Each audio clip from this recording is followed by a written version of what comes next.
Isn't it like a, okay, it's basically like just a thing. Yeah, surgical site's pretty nice. Yes. Okay, folks, I think we're going to get started. Welcome to our February 9th City Council study session. We have two agenda items, Better Public Meetings update, and then we have City Council rules and procedure discussion. And then after that, we will have an executive session. We will go into room 104 for that. So with the Better Public Meetings update, I see our colleague, our consultant Nick on the line, and I think I'll just turn it over to you, Nick, to give us a report on all the good work that you and many of us in this room and members of the community have contributed to. Great. Well, thanks so much for having me, and I'm delighted to give an update on the work that we've been doing for the past several months in the community. Let's give it a second here to get going. So we're going to talk a little bit about better public meetings, and the objectives for today are to brief you all on the process to date and what we've done. Talk a little bit about the recommendations of the community specifically, and then think and sort of hopefully tee us up to sort of create a shared framing for a leadership discussion on the next stages of this work. So currently, we have about 3 stages of the process to date. This is, I would say, we're roughly, let's say, 1/3 of the way through the process. 1/3 heading towards halfway through the process. So far we've conducted a bunch of research. I'll talk a little bit about that. There's 2 presentations to the community. One I'll mention right after, but I would consider this the second presentation of the findings to the community. And then after this, what we want to do is iterate and implement some form of recommendation or plural recommendations. So this is what we did, a little bit of the research. We conducted 25 interviews with a good cross-section of the community from within the government, boards and commissions, city council members, staff, and then outside with residents, with some grassroots groups, with nonprofits, and local media as well. And then we implemented a community survey, and the survey was roughly 4 buckets of information: how the community views community engagement, how the community views civic infrastructure, how the community thinks about places and spaces, and digital platforms and participation. Simultaneously, and there's 58 responses to that survey. Simultaneously, you should all be familiar with the scorecard. We have this civic engagement scorecard that was piloted across your city council meetings. And that was just to provide a snapshot of participants' experiences of the meeting, to give us a general sense of, so how are people participating? What are they seeing that's good about the meetings? Where are the opportunities and what they would like to see change? And then some reflections on their engagement with the community. And then we had a public forum on December 4th, and there were roughly 41 people, and we had a pretty constructive conversation about the things that work well, some of the challenges, and some of the opportunities that they would like to see. Talk about that in a moment. So that's on the research. And maybe I don't know how we want to do this. We pause for questions now, or maybe we can move through the presentation and then you can ask questions maybe towards the end. That might be a little bit more efficient. What do you think? Yeah, Nick, what I'll do is I will keep an eye on my colleagues and staff, and if there's a question, I will let you know. Sure. And they will ask their question. Happy to definitely answer any questions. Keep going. Okay. So the outputs, the immediate outputs, and I don't know if it was part of your current council packet for this, but there is a very brief memo of recommendations. So it's a scoped 5, I think it's roughly 5 pages or so, that talks just strictly about the recommendations, some of the thoughts around what those would look like, and then the sort of benefit to council on why you might want to consider those. Those are not in any particular order. I'll present a similar frame of those in a moment. And then we have a full research report. So I do have the full research report, just some slight tweaks, but for those of you that want a little bit more nuanced information on how you sort of connect those recommendations to specific data and outputs.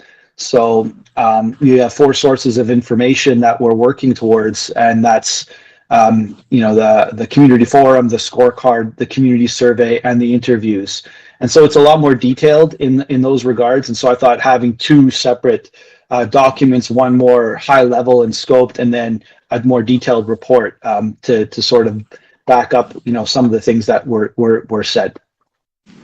For the community forum, this was on December 4th. It was great to visit your community. It was cold, but it was still nonetheless, the turnout was pretty good, all things considered. 41 people.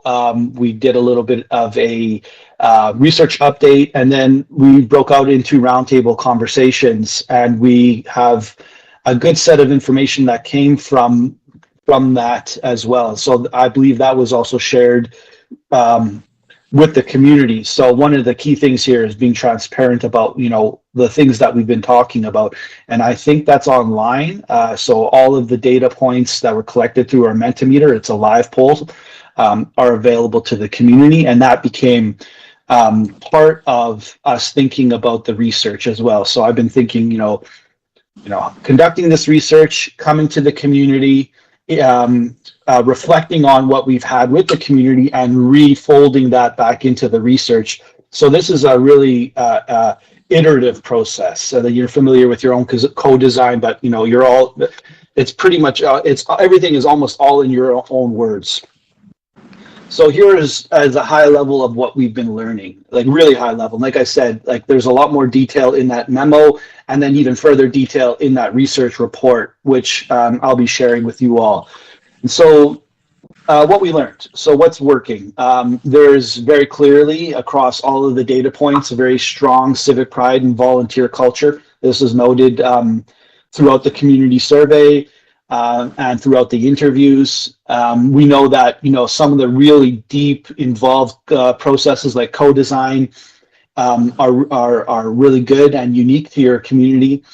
And that even your own council meetings are run, they're viewed through the scorecard and through others, through other sources of information, that they come across as quite efficient and quite orderly and even respectful. So that's definitely to the credit. Some of the tensions that we've heard from the members of the public is that participation can be quite high, but the perceived influence by them is rather low. So, one stat here is, it's unclear how input affects decisions, and you'll see sort of the through line. I'll carry this over next in the next slide, is thinking about the feedback loop and things like that. Another noted, while these meetings are quite efficient, as we know, especially when it comes to things like public meetings laws and the way that we operate agendas, the dialogue feels quite limited. So there is a lower end of feeling heard. And I would say that this is quite consistent with a lot of other communities. This really is one of the big challenges. How do we feel heard and make others feel heard effectively? What are the methods that we want to do that? And that's one of the problems we're trying to solve for. And then some of the pathways can feel fragmented. And what I mean by this is some levels of fragmentation between boards and commissions and council. So the sort of through lines and throughputs between those, and how you can sort of make better synergies and integration. And then also from community into council, right? And just thinking about better ways of connecting and creating connections. So if we want to get more specifically into this, residents are highly engaged, but there's some of the confidence is lacking in the ways of how their ideas lead to any sort of meaningful outputs. And this, does relate to how do we report back? How do we create a feedback loop, right? So how is public input being used? There's some notes about, engagement coming a little bit too late, but of course, as people that work in the public sector, There's all sorts of ways and means that you're trying to inform the public, and they come very late in the process. But nonetheless, how do we start thinking about shaping decisions before decisions are being made? I mentioned again here that commission and council meetings feel orderly, but not necessarily deliberative or dialogic. And how do we make better, meaningful exchanges? There is a noted participation skew towards repeat attendees. And of course, I think it's important that anybody that shows up should be respected. And they were people that had the opportunity to fill out the scorecard, for example. But we want to expand that. You know, there is a very diverse community. There's a lot more people in the community. How do we think about including and involving more people, and thinking about some of the barriers that prevent them from doing this?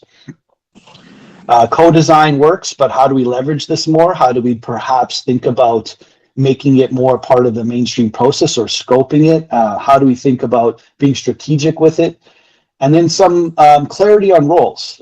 So how do we create better clarity on roles for, like, say, commission members, and how to or council members in the community, and how do we support each other in that way? So here's some of the actions to strengthen engagement here. Now, I want to be really clear here that none of what I'm presenting is like me. This is all community generated. That's why I have everything backed up through the larger report. So this is strictly all community generated from the research and the public forum. And so, you know, we're really trying to focus and hone here, because the task that you all set me up with was, how can we enhance council leadership in ways to improve civic engagement relationships and with members of the public. So here's 9. And they're not necessarily in a particular order, but I will say that I place them almost as a sequence, if you want to think of them in a way of sequencing good forms of public engagement. So, you know, if we want to think about how we do these things, improving the timing and accessibility of information, how do we get the word out? How do we think about agendas earlier? How do we reduce those political barriers to participating? How do we engage earlier in the decision cycle? Possibly thinking about different hearings or different study or work sessions as helping to shape decisions. Maybe thinking about evolving meeting formats and dialogue, different roundtable formats. And this is something that I shared at the public forum, is that we actually piloted through the Better Public Meetings in Boulder, Colorado, a revamped study session. And it was quite successful. So, and that was all within the bounds of the open meetings laws. So how might different formats create and lend itself to feeling heard or better forms of engagement? Another theme is reinforcing safety, respect, and belonging. Obviously, we want people to feel respected and safe in these spaces, and what are the various strategies we want to utilize for that. Another important one is thinking about how we make public input visible in different ways, how we close the feedback loop as well. So it's one thing to sort of, and one of the ways that I tried to showcase at the public forum was Mentimeter, different forms of live polling. And I know you've all experimented. You'll have, for example, you might even have this meeting that's streaming live. So we're trying to think about different ways of being visible and accountable to the public. And what are new ways? Are there any ways that are useful possibly that might enhance this? And also, how can we think about closing the feedback loop after meetings?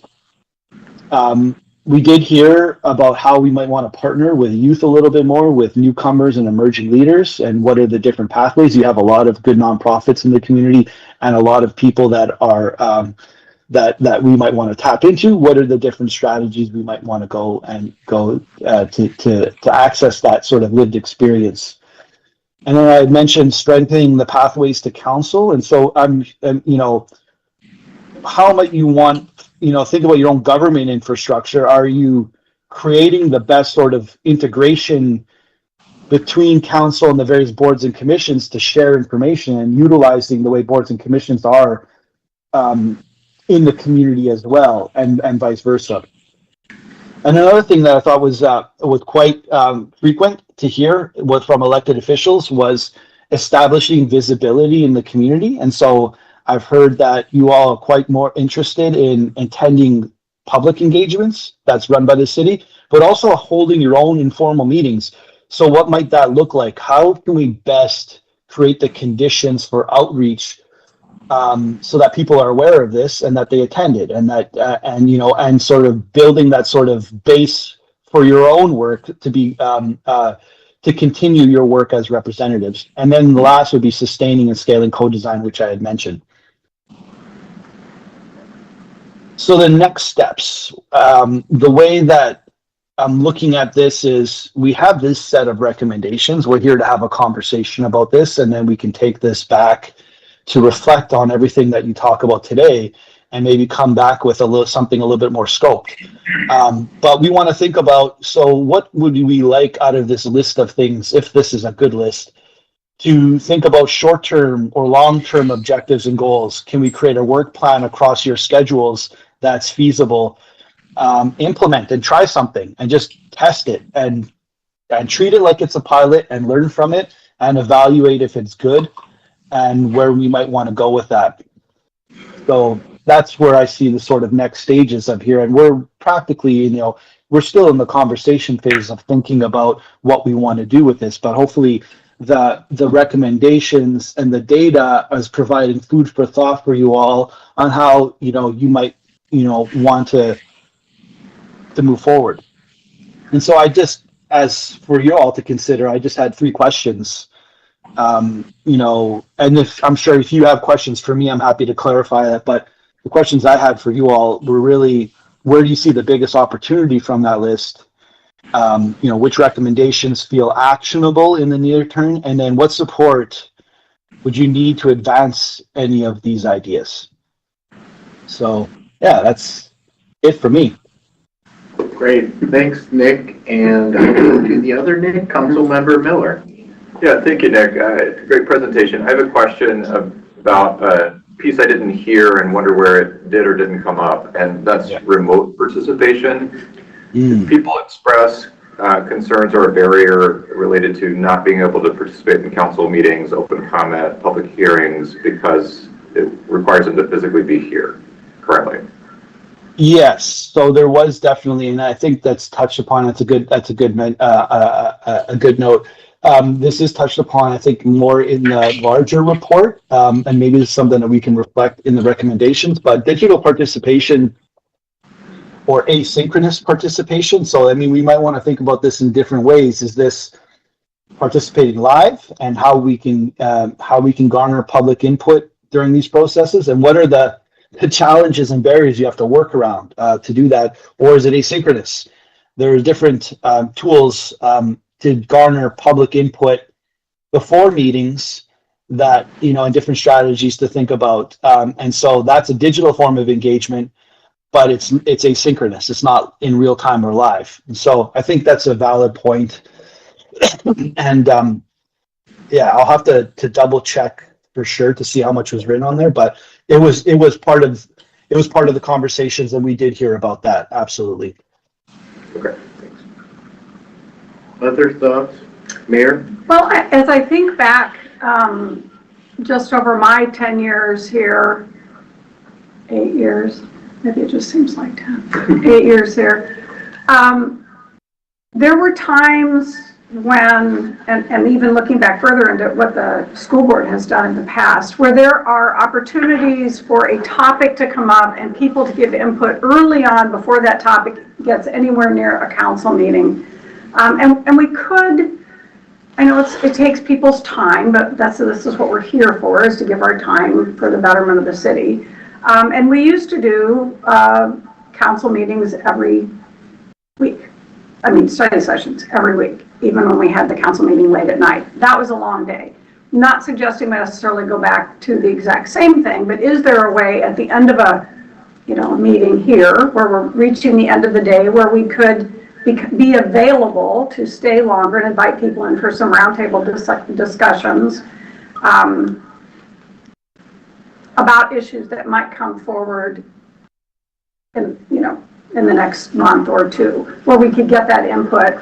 And it won't be so sterile that it's standing in front of a podium where you see people shaking and they're nervous and it's not comfortable and they have only 2 minutes to get everything in. And, you know, and again, even if we had 4 minutes, we saw them go on and on, right? It still wasn't getting to a meaningful discussion with another person. And I think if we did roundtables and let people, you know, come and sit down and talk and heard back from us and we responded to them, people will understand that they are heard and that we're hearing from them early enough to utilize that information in that decision that might come in a week or 2 weeks or 3 weeks. So just, you know, wanting to know if we could consider using these study sessions at the end of one, perhaps as one way to pilot and see if something like that, if it was well advertised and people knew the 3 subjects we would be talking about, and they can bring their own subjects, frankly, if they want to. But if something like that would work,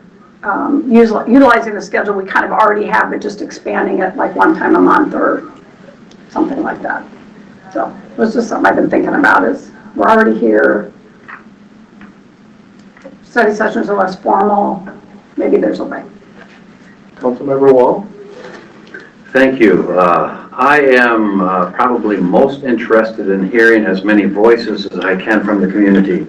And that could be a hardware store owner or a student or a senior citizen or a nurse, and trying to find opportunities perhaps within wards, not necessarily so, but perhaps within wards whereby we would have the mechanics to invite people into a space where we could actually dialogue.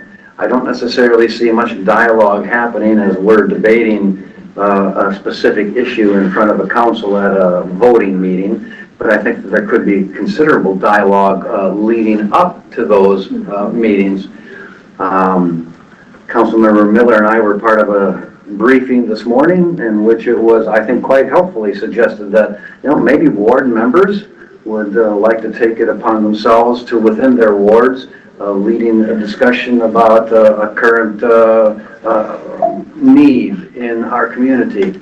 I think that at least I don't know how to make that happen in a way that will generate more than the 3 people who've always talked to me in my ward, whether that's breakfasts or coffees or telephone calls or emails. And the city probably has the muscle to be able to advertise those kinds of things that would generate a larger group of people, 20 or 30 people who would show up at a specific place to, why don't we talk about, and then fill in the blank. I would be very excited about that. Councilmember Keen? Thank you. Yeah, I was trying to go back to just the high level questions of where do you see the biggest opportunities of strength and trust? And I think the one that I think of, and this is bigger picture, but we get input when we're at a project level, when we're down to the point of we're doing something. And I think input is much more valuable when you're trying to set policy. The example I think of, and this is not easy, but when we were going through the 2 years of Unified Development Code design, we were trying to run meetings in the parks and run these other things and get input about, hey, these things will allow other sort of step back functions, and you'll have less public meetings. And we couldn't get anybody interested in coming and saying, what are you talking about? But when the project comes and now says, hey, this building can be right at the corner of your block, that's when people get excited and want to be there. And to me, the problem is that's too late, because the policy has been set and we don't have an upcoming public hearing, and people are a little stunned. And I don't know how we find better ways to engage earlier. I don't mean to bring this up like, here's a easy to do and let's do this, because it's really hard. It's hard to, I know Ryan Yetzer and the team were trying to come up with ways of saying, you know, drawing pictures of what could happen on certain blocks. They had ice cream free in the parks. Nobody came. But like I say again, when you divide East Center Street and you put a roundabout on the corner, people go, whoa, whoa, wait a minute, that's on my block. And now you get the attention, but now you've had your engineers at 70% design already, and is it good policy for us to start backing that out? So my concern is finding ways to engage earlier, and I don't mean to say it lightly, like it's, let's handle that quickly. I do think our biggest risk with input right now, and it's been coming through our mail and other places, is we have lost some trust or some connection with the community because of things like, and I think of one as cost overrun. The other one I think of with RPU is we blundered with some public output saying like, hey, this is what's happening with rates. And there was an implication that it was because Mayo was doing all this development and our rates were going up because of that. And that was just bad communication, and we've since done a lot of work to fix that. But those things break trust. And I think we have some of that right now. We also have this contentious project we've worked on with the sports complex where people right here on council, we've told competing narratives of what we were trying to do. And again, I think it's caused a break in trust with our community. And those are the things I think we really have to work on with community engagement. The one thing that doesn't come out here, and I'm going to bring it up, I think we have to be careful, like with co-design, there is a clear implication that we want to collaborate with you. Many cases we want input, but we want input. We don't want to collaborate. We don't want to say, here, you do it. But somehow our words sometimes imply that we do, and I think we have to be careful with that. When the city engineer is designing a street or talking about how an intersection is going to work and somebody wants it different, that's important input from us. But I think we've created the environment where, no, they're going to tell us not to do it, and that's what we should do because we're the city council and we're listening to the residents. But I think we need to be careful how we communicate it, that we want input, but we don't want to give up control of city intersections to let people decide where a stop sign should go and things like that. So those are my input. They're not helpful for what exactly to design, but I think this is just a complicated area of municipal government, and hopefully we can work our way through it. Councilmember Palmer. Yeah, I'll go off what Mr. Keene is kind of start with that. I think one of our problems that I've learned is that we need to start putting draft on our stuff or 10% design. I'll give you an example on 6th Street where the old Lourdes is, and the entry was going to be on 6th Avenue, and now it's not going to be on 6th Avenue. And how people go, oh, that was the picture I saw, that's what I saw. They didn't hear it's a concept for why it was changed. I go back to the sports complex. It was 10% design because that's the money we had. Oh, no, it was in stone. That's what we're going to build, and that's what they saw. And they can go backwards, and they can say, well, here's a picture. Why didn't you do this? As far as engaging with the public, and I think that the city council should have their own tent at Rochester Fest and Safe City Nights and work that. And it doesn't have to be just that council person. It could be other ones. I think going to where the people are is far better than thinking that they're going to come and see you. I'll do meet me in the park or go to see me in the park, and I'll have a few people. And sometimes you get different people, but they have to come see me. But if you go to where the people are, I think that would be a much better thing to do. For me, in my ward, the last 7 years, we've sent out the newsletter every December to say, hey, this is what's going on in the community. That's what's coming up in the community, and that's one of the ways that I communicate with my ward members. But I go back to let's think about what events are happening in Rochester, and could we have our own tent that we sit there with a table and a couple of chairs, lawn chairs, and have a dialogue with people so they can come see us. Councilmember Miller. I'll just say I agree with Councilmember Palmer that having some city support to be more visible in the community feels very actionable, and I think the forward concerts, Rochester Fest, partnering with the mayor's office, who is often at events, would be good ways to go to where people are. I'll also just say, like, in the biggest opportunities in the near term, I think of this idea of closing the loop as an opportunity. We have open comment, people can submit written comments to the council. Sometimes we have an opportunity to take that up. Sometimes that's a question for city staff. But I don't know if that's a close the loop report, a report back at the next meeting, something that's available on a web page that feels actionable without a ton of resource. And I feel like in a way we have minutes of who speaks, and not every issue should receive a follow-up. Sometimes it is just a comment, but I feel like there are tangible issues within there, and I don't always know either what's closed or not, and sometimes we get emails and sometimes we don't. So that would be really helpful, and I feel like that's a near-term opportunity.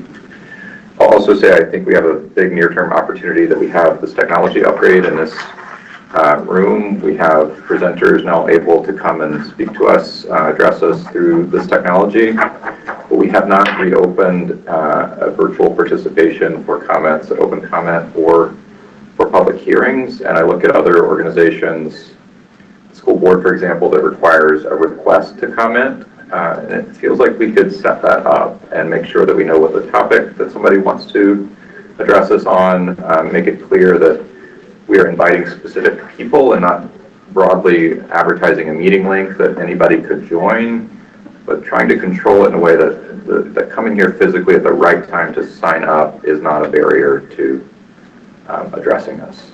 That feels like an opportunity with our investment in this room.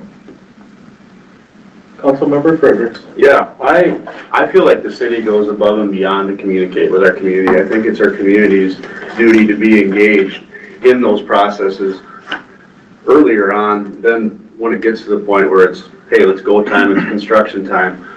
We have 7 different addresses in this community. Then I've always felt informed of what's going on around our different businesses and our properties, all the neighborhood meetings.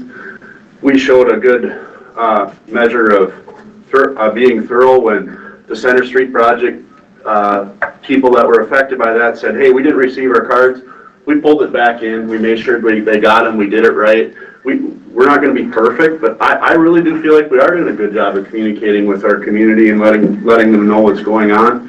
And we have great department heads that make decisions on how roads are going to look, what's best, and how often is there a whole bunch of uproar about what's going on, and they raise a whole bunch of, I can't think of a better word than hell, but they raise a bunch of cane about what's going on. Then all of a sudden the project's done 5 years later, like, hey, this is a great project. This was really good.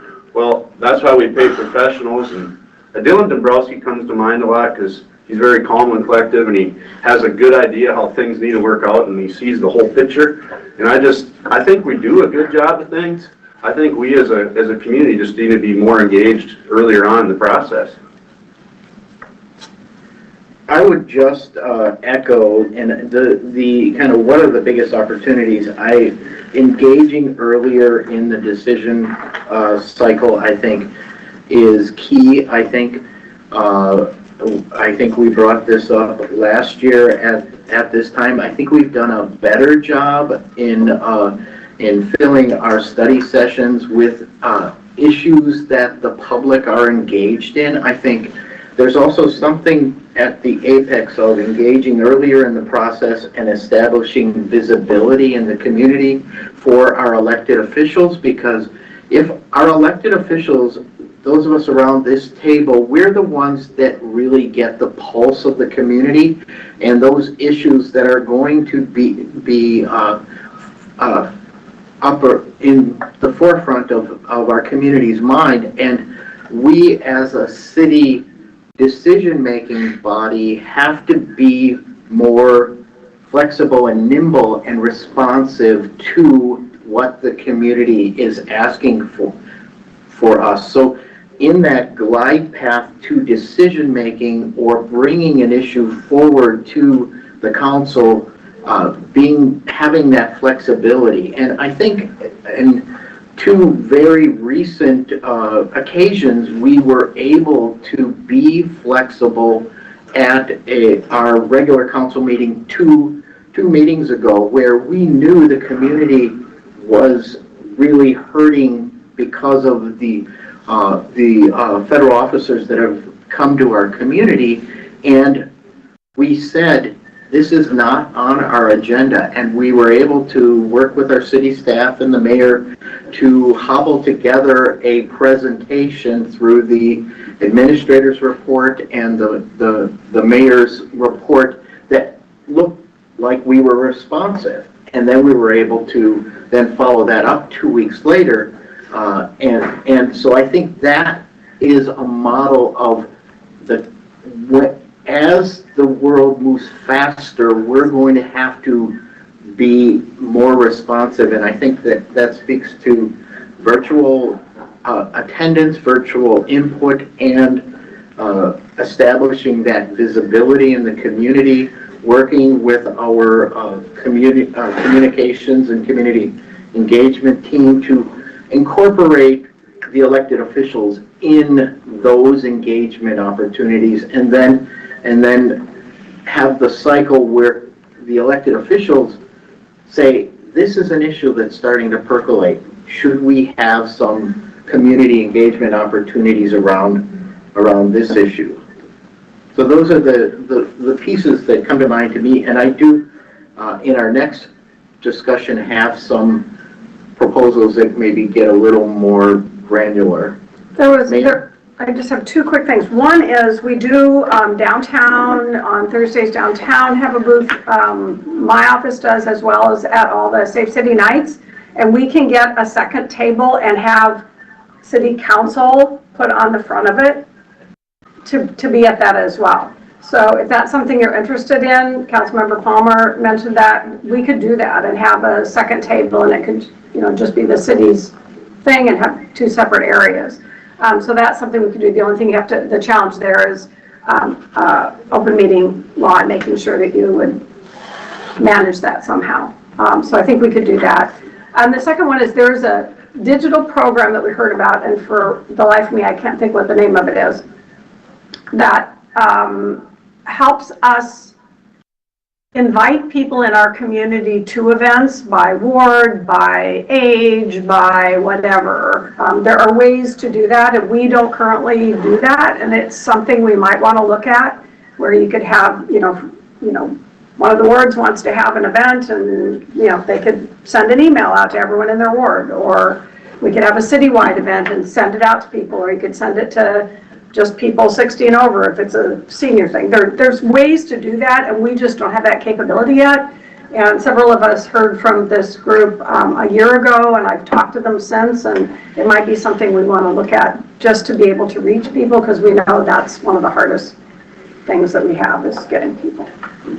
Councilmember Frager. Yeah, I have the pleasure of visiting with a lot of constituents from all of our wards in this community, and the feedback that I get for anybody that is trying to reach their ward representative is positive.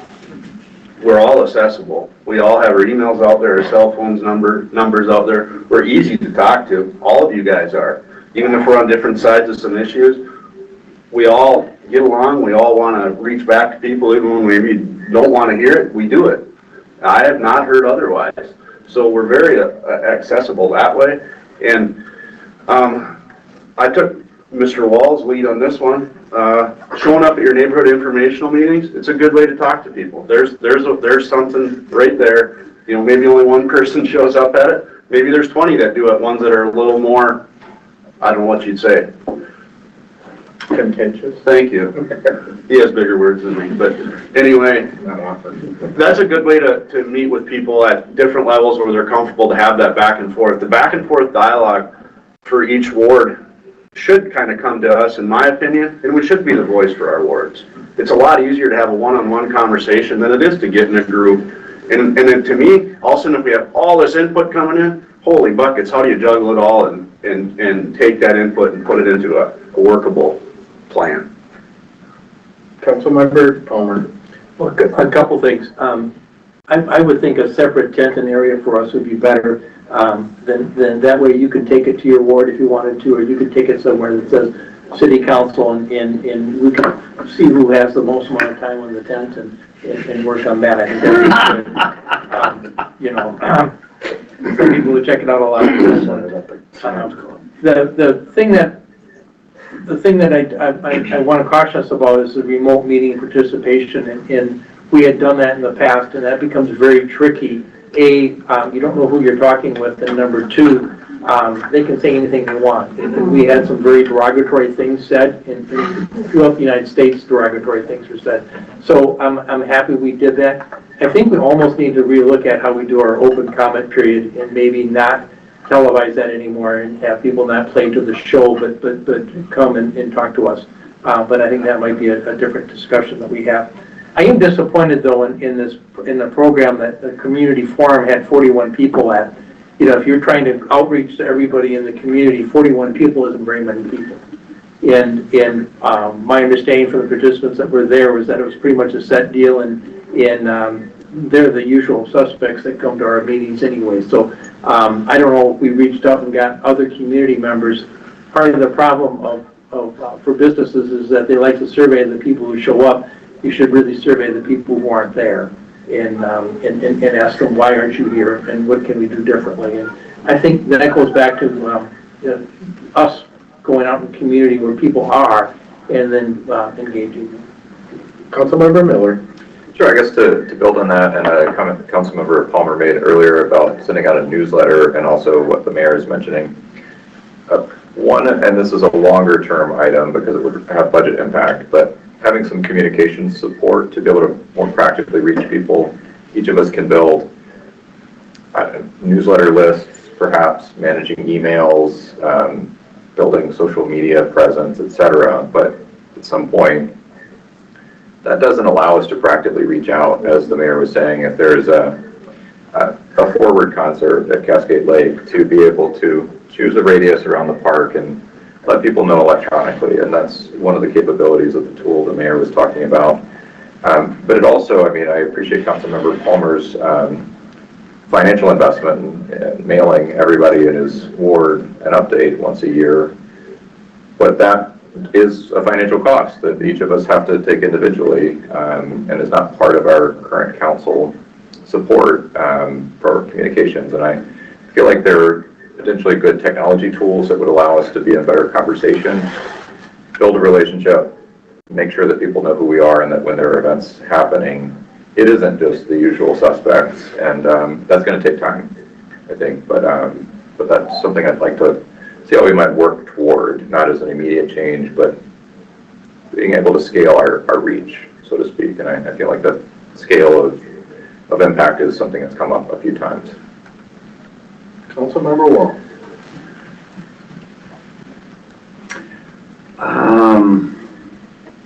I do like Palmer's deal about going where the people are, because we do have trouble raising people. You ask about the 41. Actually, I sat at a table of 5, and I knew one person well, and 3 others I'd never met before. So I was encouraged, but still there were only 41 of us there. And many of those were connected to the city, either elected or staff. And why weren't there 141? Or I was at one of the natural gas franchise fee things in the library, and I counted, and I believe besides my wife and me and people who were intimately connected to the project, that is consultants or staff people, I think there were 5 people there. Now, why in the world? Because I thought that the city did a fairly decent job advertising that these many, along with additional opportunities upcoming. I thought the city did a pretty good job letting the community know that this was going to happen. And you know, I don't know what time it started. I'll say 5 o'clock or 4:30, and I kind of looked around the room, and I'm glad at least 2 or 3 more people came in, because I wondered, where is the community? So maybe we've got to go where they are, although I'd still love to believe that if we had a pertinent topic and we had a tent set up or a room reserved somewhere. I think I've got a great room in Ward 3. They'd let me use their spot. I think people would come when it's really a compelling topic. Bingo. Councilmember Keen. Yeah, appreciate hearing the different discussions. I'm trying to pretend I'm staff and what I'm going to draw out of this discussion and what comes next. So I think I'm trying to think it that way. But I'm going to make a couple comments. One on the communications support stuff. One of the key things for community input is surveys, and surveys, some of them are done kind of willy-nilly, but the real professional ones, and we do one of these once a year and try to get that. I think it's important to make sure you do the higher end, plus or minus 3%. But those are spendy things to do, and I think we as a city step up to do one. I believe it's once a year. I get worried about some of the other sort of, we should poll the community for something, because Councilmember Campion said once he thinks 72% of the people play in horseshoe leagues, because the Horseshoe League gets together and says, we really have to all, weigh in on this. And we can be manipulated through those numbers, but I think that communication support's important. The other idea that's coming up here is this idea of this, all community outreach, and I've always applauded the mayor's office for being at, Safe City Nights or Thursdays on First. But I'm looking around here, and do we really have that commitment to start saying, this isn't just like someone opens up. This is work to do and hours to be spent. So that's something that the mayor's office has been good about doing. I tried to just go there and participate with that one and come and go. But now when you start talking about this is committed time. So I'll mention that. I want to bring up one other thing here, and this is something we didn't talk about. And it really wasn't in the scope of community engagement, but I do think it comes down. We have 3 or 4, probably more than I can think of. We have a ped and bicycle commission, and tries to, in my view, consult or inform us of community needs. We have a historic preservation commission. We also have planning and zoning. And I feel like we've sort of, again, implied to them, we need you to tell us what to do. And in fact, that's not how it works. The example of historic preservation, I found it that we have, as a council, have overrode their decisions more than we followed, or overrode their recommendations more than we followed them. And I think part of the problem we run into is the people that are drawn to be in that stuff have like a high investment in this, and it probably isn't representative of what the communities is. And I think we have to be careful, because I think we create some frustration with those boards, that they're on there, they're doing the work. I think the sustainability group is getting there right now, that they feel like, okay, we came here, here's what you should do, and we're trying to represent the entire city, not just the people that are really serious about this. So I'm bringing it up as I think it creates some of that trust problem, it creates some confusion, but that thing about the community being frustrated, I think some of it comes from us inviting input and then not following up on it. So I think it's something we have to be careful with over time. Thank you, Councilmember. I'll go to you next. I really appreciate the last comment that Councilmember Keene just made, because I think that's the largest problem, is that we do invite folks to provide input, and we don't give any indication. I think, well, I'm going to speak for myself. I do my best to make sure that they know that I've heard them. But we don't have a formalized process to say we are actually hearing you until it gets to a really hot button issue, and then it is almost perceived that we're reactive in the messages that we're hearing. So I'm interested in. I appreciate all the comments. I think it is both and situation, going to people as well as inviting people to come have dialogues with us. I've met many people who are afraid to have a one-on-one conversation with me, but if there's a group of 10 people who want to talk about something, they'll invite me to that conversation because there's strength in numbers and some anonymity in numbers that it just isn't present in one-on-one conversations, right? So I think it's a both and. But I'm really interested in figuring out mechanisms to invite people to provide input, for me to communicate to people on a larger scale what's going on, sharing with them my thought process about issues, and allowing feedback for that to happen and shape direction and form possibilities. I'm concerned at times that if we want to be informed by board and commissions meetings, that we have to navigate a 2.5-hour recording that sometimes is not very intelligible to listen to the dialogue about how they're shaping recommendations to us. So I'm interested in a more meaningful summary of those discussions, so I can get a higher level view or a more informed perspective about their deliberations and why they're bringing forth recommendations. But I think overall, I'm just more interested in exploring mechanisms and experimenting with things to see what actually works and what doesn't before discounting anything.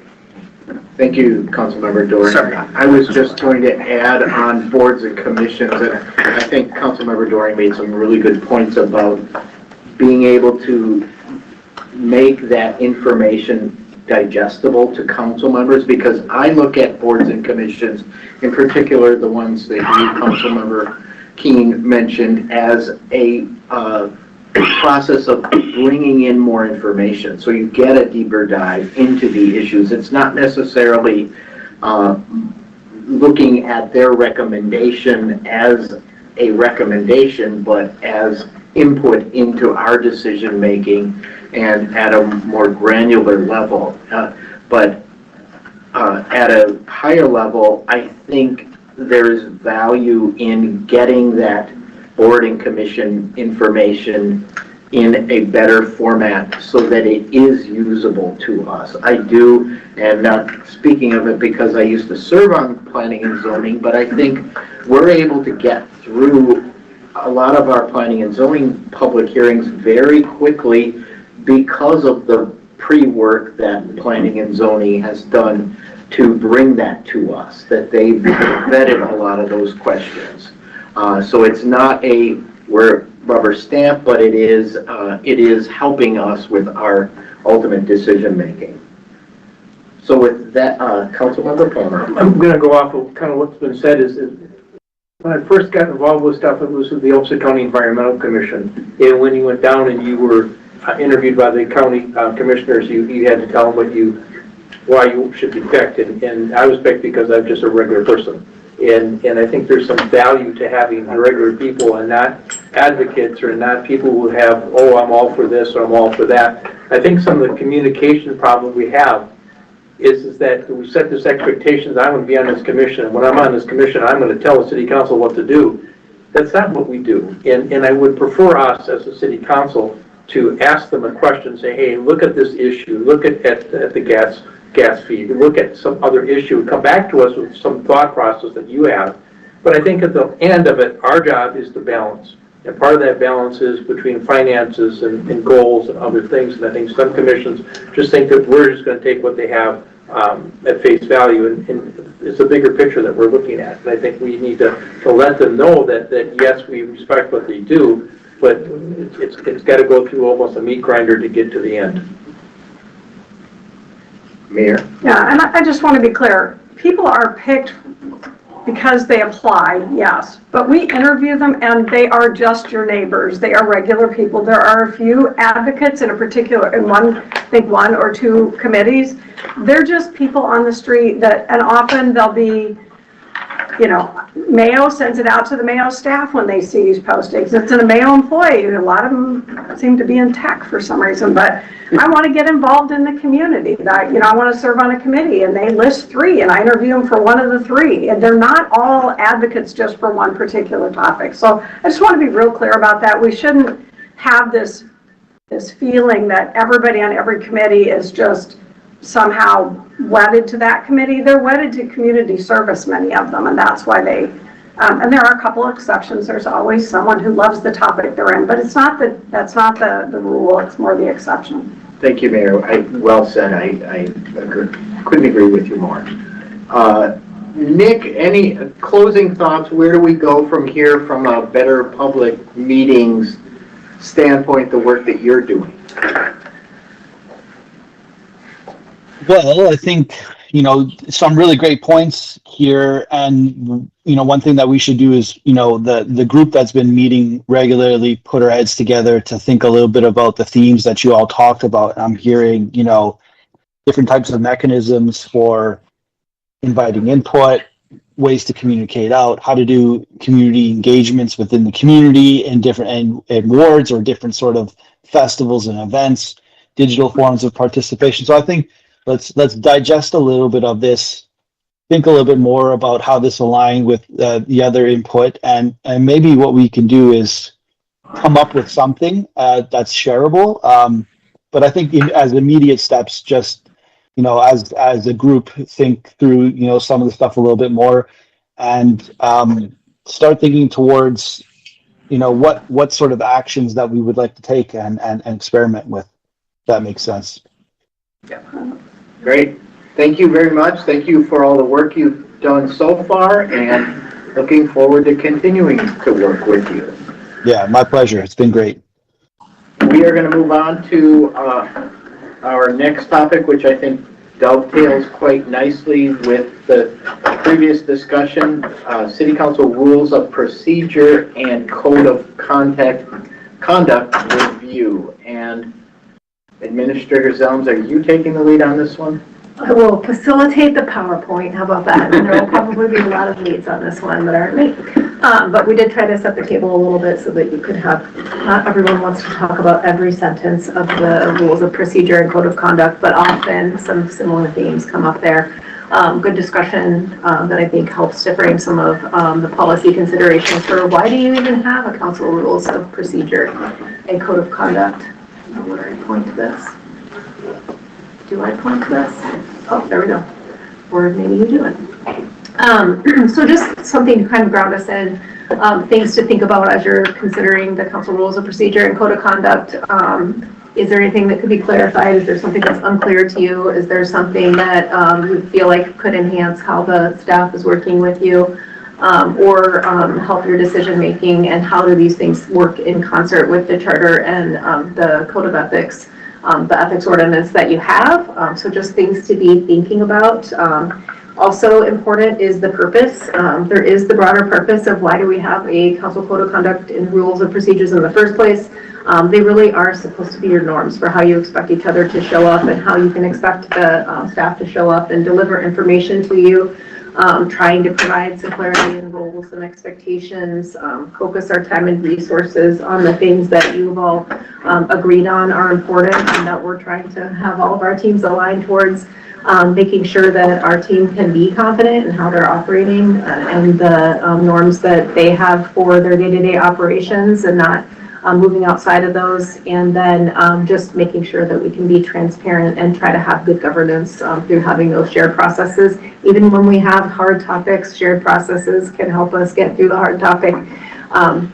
Well, maybe clunkily, but Robert's rules can be helpful in the clunky get through of a hard topic, which are in your council rules of procedure and code of conduct. Just a few other things to think about. Highlights from the charter that you can go to if you're really bored. The legislative authority, the council, you have regular meetings. We talked about that during setting the calendar. You technically only have to have one, but you can have more. The council authority, things that are prohibited. You can't be a staff member and a council member. So you are a council member or a mayor, you're not a staff member, but we try to work as a team. The conflict of interest portion of the charter, and I think you'll navigate that. So these aren't things that are called out directly in your council rules of procedure, but the spirit of them are within the council rules of procedure, just written in legalese, which only one of us can interpret to the fullest extent of the law. So why do we have this? A glide path, a chart for a glide path. Ultimately, and you discussed this earlier on getting engaged with the community at the policy level, it's hard to engage at the policy level. It's not always clear to people. What does it mean to update your land development manual? Land development manual is not common conversation at the dinner table for most people, unless they're sitting behind me. So, you know, keeping the council at the highest level possible as much as possible and setting that policy through the strategic goals, the priority action items and that oversight for projects, et cetera, so that the day-to-day work can happen in delivering the operations of the city, whether that is major projects or making sure that everything keeps flowing smoothly as much as possible every day for the different services that we provide. There are a lot of things in your council rules of procedure, but it talks about meeting structure, the time of meetings and the manner of the meetings. Again, sometimes those adjust, but really we try to keep them as regimented as possible so people know what to expect. But it also talks about the presiding officer. We try to make sure that Randy never vetoes anything. And so, you know, those kinds of things. But the order of business and the flow of the meeting, those kinds of things. But it's also important to note, and you've done this before, that your rules are made to be broken. And the way that you do that is by suspending your rules. So 5 of you can approve a change to your council rules of procedure until they change again, or in immediacy of a meeting, you can change your rules because maybe they don't work for the topic that you're talking about, but 5 of you have to agree. that it doesn't work that way. So we've made some changes over the years. The most recent was the presiding officer designation. So this group of folks made that change to, instead of having it be very prescriptive about the month and your ward aligning with it, to having the council president designate that, and then you just are aware. So sometimes it's gotten more prescriptive and sometimes it's gotten less prescriptive, but again, it really depends on the city council. So maybe the first thing that we've talked about before and talked about since is remarks and debate. And I think, at least according to Nick B, Nick Balakos, I always say it, the community thinks you're doing a great job at your remarks and debate, except maybe they're not as clear about how you've taken their input when you're having remarks and debate. But we do have council rules, so norms that you have established or your predecessors have established on how you expect to treat each other when you're on the dais. Those have been important at certain times, and some of you have called each other on that, which is a good example of who decides if the rules are being applied as intended. That is you. So that can be very uncomfortable, but also they do provide you something to point back to if things aren't going well. And of course, there's also the code of conduct. So that's also trying to establish some of those roles, expectations, norms. That isn't just for council. It also helps our staff to understand, like, maybe we're veering a little bit far into the weeds on something with an individual, and that really would require a policy change from council in order to do our work differently in this space. And it just gives them a little bit of cover, for lack of a better word, to be able to point to that, because rarely in my career has it ever been intentional that something has skewed very far afoul of existing policy. But it can be hard to answer questions from the community members that maybe don't love that they have to clear their sidewalk with snow or things of that nature, right? But depending on how it's addressed, it can be challenging. One thing I'll point out here is seating order. We may expect a little bit of a tweak to seating order on the dais here coming next week.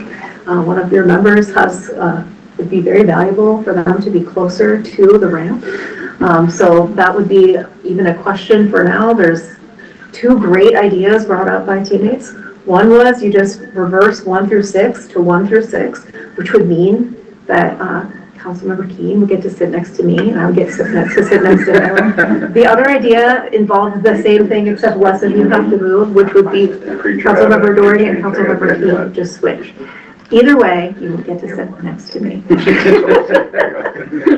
So those are things that are established in your rules, but for reasons that, you know, are sometimes just better for all of us, we need to adjust them for a period of time. The clerk will still call you in order, unless you change that, but that's just something to be aware of coming into next week. Either one of you or all of you would change. Do you want all of you but one? Would you rather all just flip-flop and get a whole different view of the world, or gentleman's agreement? I could just swap. I'm good either way. I get to switch either. And this is an example of flexibility in your rules. So just wanted to point that out because it's on there. There's others, since Councilmember Keene weighed in, I think. Yeah, just flip Dan and Patrick. Perfect. Others feel the same way? Doesn't attack me. Okay. It may be easier for the community too. Well, Michael. Can you get along with Dan there? No. I'm just wondering if I should take on the persona of Councilmember Keene, since I'm sitting in his. I think it should be a surprise. What does that mean? So just something to be aware of.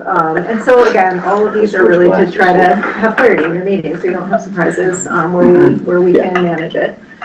It does talk about the travel policy within your council rules of procedure. That is adjusted from time to time, those kinds of things. So it's very granular and very high level depending on what part of the council rules, the code of conduct and rules of procedure. So placing items on the business meeting agenda, a topic that has come up before. And I think it's important to note this is related to a council rule of procedure that tries to focus our staff time on the strategic priorities that the city council has established and funded in the budget. So it's really related to the other code of conduct that talks about not spending more than 30 minutes on a topic. And we don't like time it, just in case you were wondering, but I think we know the difference between 30 minutes and multiple meetings about like a policy or a topic that the council hasn't provided direction on. But we do have the meeting that's scheduled. We try to also get feedback from you. I think this has been working well, but I don't know how you're feeling about it, to make sure you all have the same information as much as possible when questions are asked, sometimes of all of you by the same people, and getting that back to the council, as well as polling items. I don't think we've really had challenges with that, but I think that's been a positive change since the start. we also have the council initiated action, and so this is where it's trying to align with the, not going back and forth on new ideas, but there is a process for the city council to request something to be on the agenda. I think the initial intent of this has been to provide direction to staff to work on something and come back.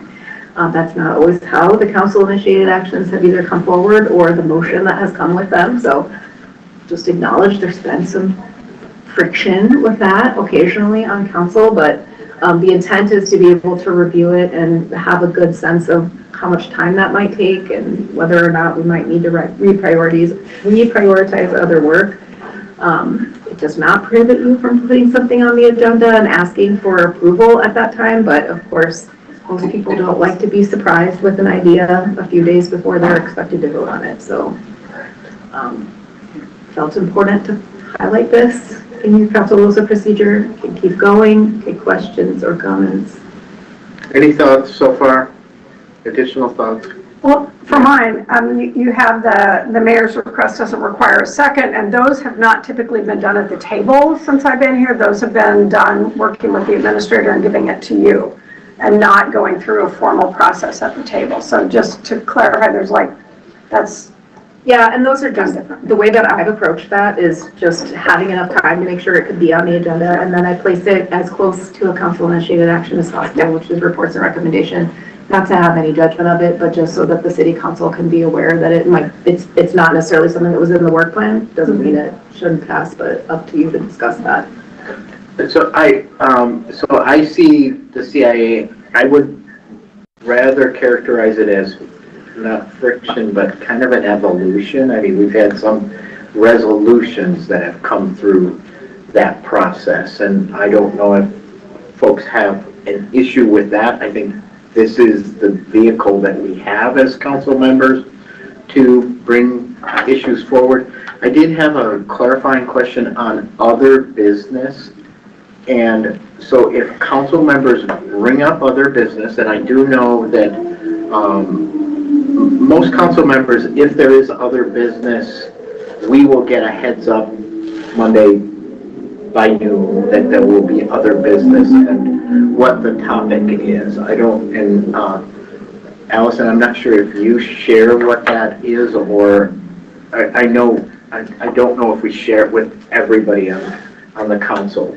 If it is provided to me, I share it. Yes, okay. So my question is, so other business comes up and there's a topic, can we take a vote on that, or should it be as we've done in the previous meeting where we did head nods? And I'm okay managing either, but I wasn't quite sure if we could actually take a motion and a second to approve a project under other business. I think it depends, but on what you were referencing, I think you could have done. And I think the question is, do people read the head nod the same way? well, and has the community been notified that a topic is coming up even, and they don't, and that would be my concern. And I can Go ahead. take a stab at it, Council President. Maybe just a few thoughts. There's nothing that precludes you currently from taking a vote, doing a motion and taking a vote. Some of you have, I think, been part of discussions in the past when we've sort of debated whether we could better define what is permissible and what's not permissible in other business, and we've kind of struggled with that a little bit. But I think what we've talked about at times in the past, and just haven't really codified yet, because there might be some downsides to codifying it. Yes, you could do a motion and a vote. Yes, there's been talk at times about questions of the spirit of open meeting law, or maybe even more than the spirit, getting close to the technicalities of open meeting law. If it is a substantive topic that's coming up and really hasn't been broadcast to the community, it's a little bit more of a challenge. Of course, it's an art of defining what is substantive or not. If there were questions about that, I would try to give you guidance, but it's not going to be a black and white answer either. But that open meeting law question, there's been times when there's been debate about whether you should spend money through some action as part of the other business conversation. Is that sort of a marker of be hesitant to spend money on the fly through other business? And what was the third item? I think just to the extent that, again, maybe reflecting on the substance piece, to the extent that you are surprising either the public or your colleagues through that discussion, it can be sensitive as well. Thank you. Councilmember Wong. Sorry. When you guys move your seats, I am going to have some difficulty just. I did want to go back just to the council initiated action, and I think the question in front of us is, do we need more formal rules? I know last week after we did, I'd say one council initiated action, but 2 different votes, I got some pushback from my peers saying, you misused the process. There's no way the staff only spent 20 minutes or 30 minutes on this and that kind of stuff. So, I mean, do we have these, should we more formalize the rules, or does the nature of real-time government require some flexibility in there to react to what's going on in the community? And I could do a couple things here. I could say, what is the appetite for tightening up council-initiated actions to only deal with staff time to do something going into the future, as opposed, and then it would not allow a resolution, or it would not allow the spending of money. It would allow an analysis of that would come back at another time, which was, I believe, the original council-initiated action. So I'm mentioning it high level here. I'm not proposing it, but I don't know if there's any appetite for that. I'm probably the one more cringy about council-initiated actions than any of my peers, because I do view it as we're off the beaten path, but there are times that you should be off the beaten path depending on what's going on in the community. The other one, I guess I'll bring up 2 on this. We have the thing with pulling, or not pulling items, that's, you can do it individually, but a council-initiated action requires a second. But it doesn't limit you to 2 or 4 per calendar year. And as an example, I'm thinking of the football games where would it ever get just so outrageous that someone's doing council initiated action all the time to almost muff up how your council runs? And is there any value in it? I don't see any need for it right now, but what our rules really are keeping us from getting into trouble in the future. So I don't know if I'm looking for my staff or my peers to react to that, or if there's any reason you shouldn't do this because from the legal side. I'm just, I have had feedback, I've had interaction with staff that says we got to get our arms around council initiated actions, or else we're going to legislate through council initiated action, which is not something we want to do. Councilmember Palmer. Well, the reason for them, to start with, is my understanding is that instead of one person telling the staff what to do and spending time and or money, that you had another person, and then it would come to the council, and the council would discuss it, and then this council would have 4 votes to say yes or no, or it gets tweaked during that time. One of the reasons I like that is that you can at least get the idea out there that this is coming to the city council, and you can ask some people or get some public input into it. I didn't ever have seen it that the money was an issue or the subject matter was the issue. It was just as a city council to bring it to us. Otherwise, there's really no way for us to say, I'm hearing from the community, this is an important subject, this is what we need to change, And there's really no way for us to do that. And I think that that's why that's there and why I like it. I'll go back to suspending or go back to other business. I think from a constructive perspective, it has been the policy that we've done, whether or not it's written or not, that we not vote on that. If you want to vote on it, you could have it be your rule, and then at that night, you could say suspend the rules to have a vote. And I think that there are items that might be important to suspend the rules during that time to do that. Because I think that one, the staff have no idea what you're talking about. Number two, I have no idea if I'm another council person sitting there and not be able to understand what the issues are. In the one that we just had, it's interesting because it was join a lawsuit. We didn't really know what kind of lawsuit we were going to join, but yet if you read today, you understand that the governor can't do anything unless he declares a peacetime emergency. Well, that wasn't added to it, and I don't think anybody... You had the, I'm sorry, I don't mean to correct you, Sean, you're talking about two different things. Mm-hmm. There was the join the lawsuit, that was one thing. What you're talking about was the order to put a moratorium on eviction. Yep, and so when you It's see the that... eviction thing that you have to have a You have peacetime. it has to go to the governor, and he has to declare a peacetime emergency, which he's not probably going to do. I don't think anybody here wants that to happen. But, you know, and I'm sorry to mix it both up, but the one that we did pass, I have no idea what we passed. It was not written. It was not shown to us. It was not in the packet. We had no public input to it whatsoever. And a lot of times, when we get our packet on Wednesday afternoon, I read it. Thursday, I send it out to people and say, what's going on here? What do you think? I ask questions of the staff. And if it just appears on Monday night at the end of the meeting, it makes it really difficult to make a decision. Well, just to clarify, I was the second on that CIA, and it was the alternative action was to provide a friend of the court brief to that case. So it was previewed in the RCA. Not very clear. That's why we Not very clear it. That is to be debated. Okay, I've got Councilmember Fredericks, and then I have Councilmember Miller, and then the mayor. Okay, to build on that a little bit, I process a little slower than maybe some of the people on the council. I'll be the first to admit that. I don't like to make decisions hasty or quickly. I like to take our time and make a good, well-vetted decision. That what happened last week, I don't need to go over that again. Councilmember Paul went a little bit.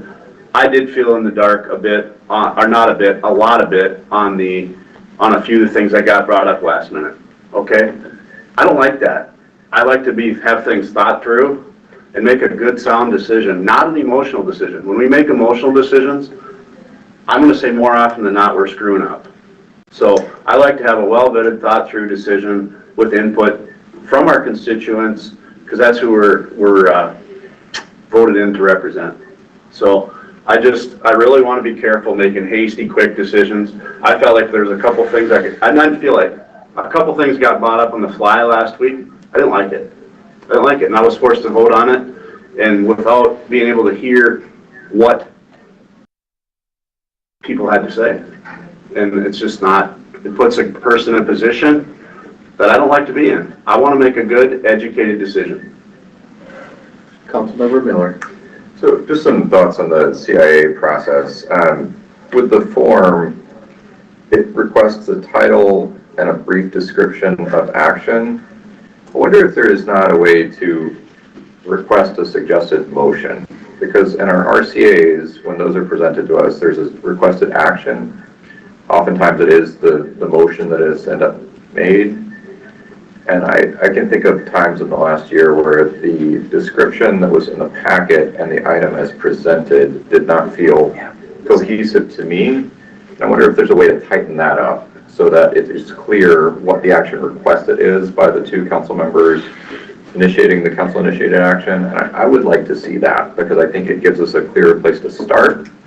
And then if it deviates from that written requested action, it's clearer how an amendment might change the action rather than describing it one way on this in your comment and then seeing a different text description in the packet. I would love to see some tightening of that, but otherwise, I also, and this is just a technical issue, but in the last couple of packets, when I pull up the CIA, it ends up giving me a blank form, and I, like in the meeting about the compassionate city, when I click the item, it's just a blank form, and I've had that happen a couple times, so I don't know, maybe that's just my version of the software. Councilmember Keen. Yeah, I just bring this back to the council-initiated action process. So there does seem to be some appetite that we should limit what we can do with the council-initiated action. And I would suggest it would be back to direct staff to bring something back, as opposed to spend money or take an action that night. And you could always suspend your rules to do that. And the point here would be if we made this in our rules, that would take a 5-2, which I'd be comfortable with. Mayor? So yes to Councilmember Ferguson, yes to Councilmember Keen, and there's a lot of agreement here, actually. I think what administration hears through the CIA is that there's things that council cares about and wants to hear about that aren't on the agenda. That's the messaging that you're giving her. And I think we need to have a process for that. And it needs to give her the guidance that you all say, this is a subject we want you to bring back because this is important. And so I like the idea of the two-step process as opposed to trying to have something thrown before you, either policy or spending, and we have done both, where it's like, I have to spend how much today on what? I don't know anything about this, and it's on the fly, and it can be emotional, for sure. So I think the exception, and I like this conversation, that if it is something that is an emergency, that it has to be done now, for whatever reason, the council can vote to suspend the rules and make it an emergency. It still makes it a hard vote, but at least 5 of you have said this is going to be a hard vote, and it's either on policy or spending that we hadn't planned on, but because of the timeliness or what's just happened, we have to do it, right? Still not comfortable, but with, taking 5 of you slows down the process, but still allows that opportunity. So I do like that, and I think there have been, in my opinion, too many CIAs that have been used. I think we're just getting to the point where we want something on an agenda, and so we've been seeing too many of them. And I would like, and I say this administration, is there a way to have you hearing from people and understanding that isn't a CIA? If you hear from 2 or 3 or 4 people that an issue's like hanging out there, does that ever give you pause to say, I wonder if we shouldn't talk about it in a study session? I would say 95% of the time that is actually what happens, and it's the rare occurrence where something comes up and doesn't align with our strategic plan, or something that we're already working on, or is taking something out of order, for lack of a better word, of things that the staff is prioritizing and spending time on, or is going to say, yeah, we better have another study session on that, or briefing or something like that, because there needs to be more clarity going into the meeting. So I'd say most of the time that, but then there are those times where a council member really wants to bring a topic to you, and that can create challenges. And I would just also offer that it is really important, and I think adjusting the form is helpful. And of course, the spirit of the form is that you fill it out. So whatever amount of context you can provide to your colleagues, we try to have the cover summary, in the spirit of using acronyms, RCA, requested council action, the summary sheet. We're just trying to provide you context, basic context of what we think the implications of that might be. But it really is expected in the spirit of your rules that the council member and their second is describing to their colleagues in that form what they're trying to accomplish, which sometimes means you have a brief meeting with staff beforehand, but it's harder to have it be a brief meeting, the more fleshed out the idea is sometimes, versus the ask to talk about a topic and have staff bring something back. So that just becomes maybe a little bit of the challenge that we have in trying to navigate it. But there's not a perfect answer.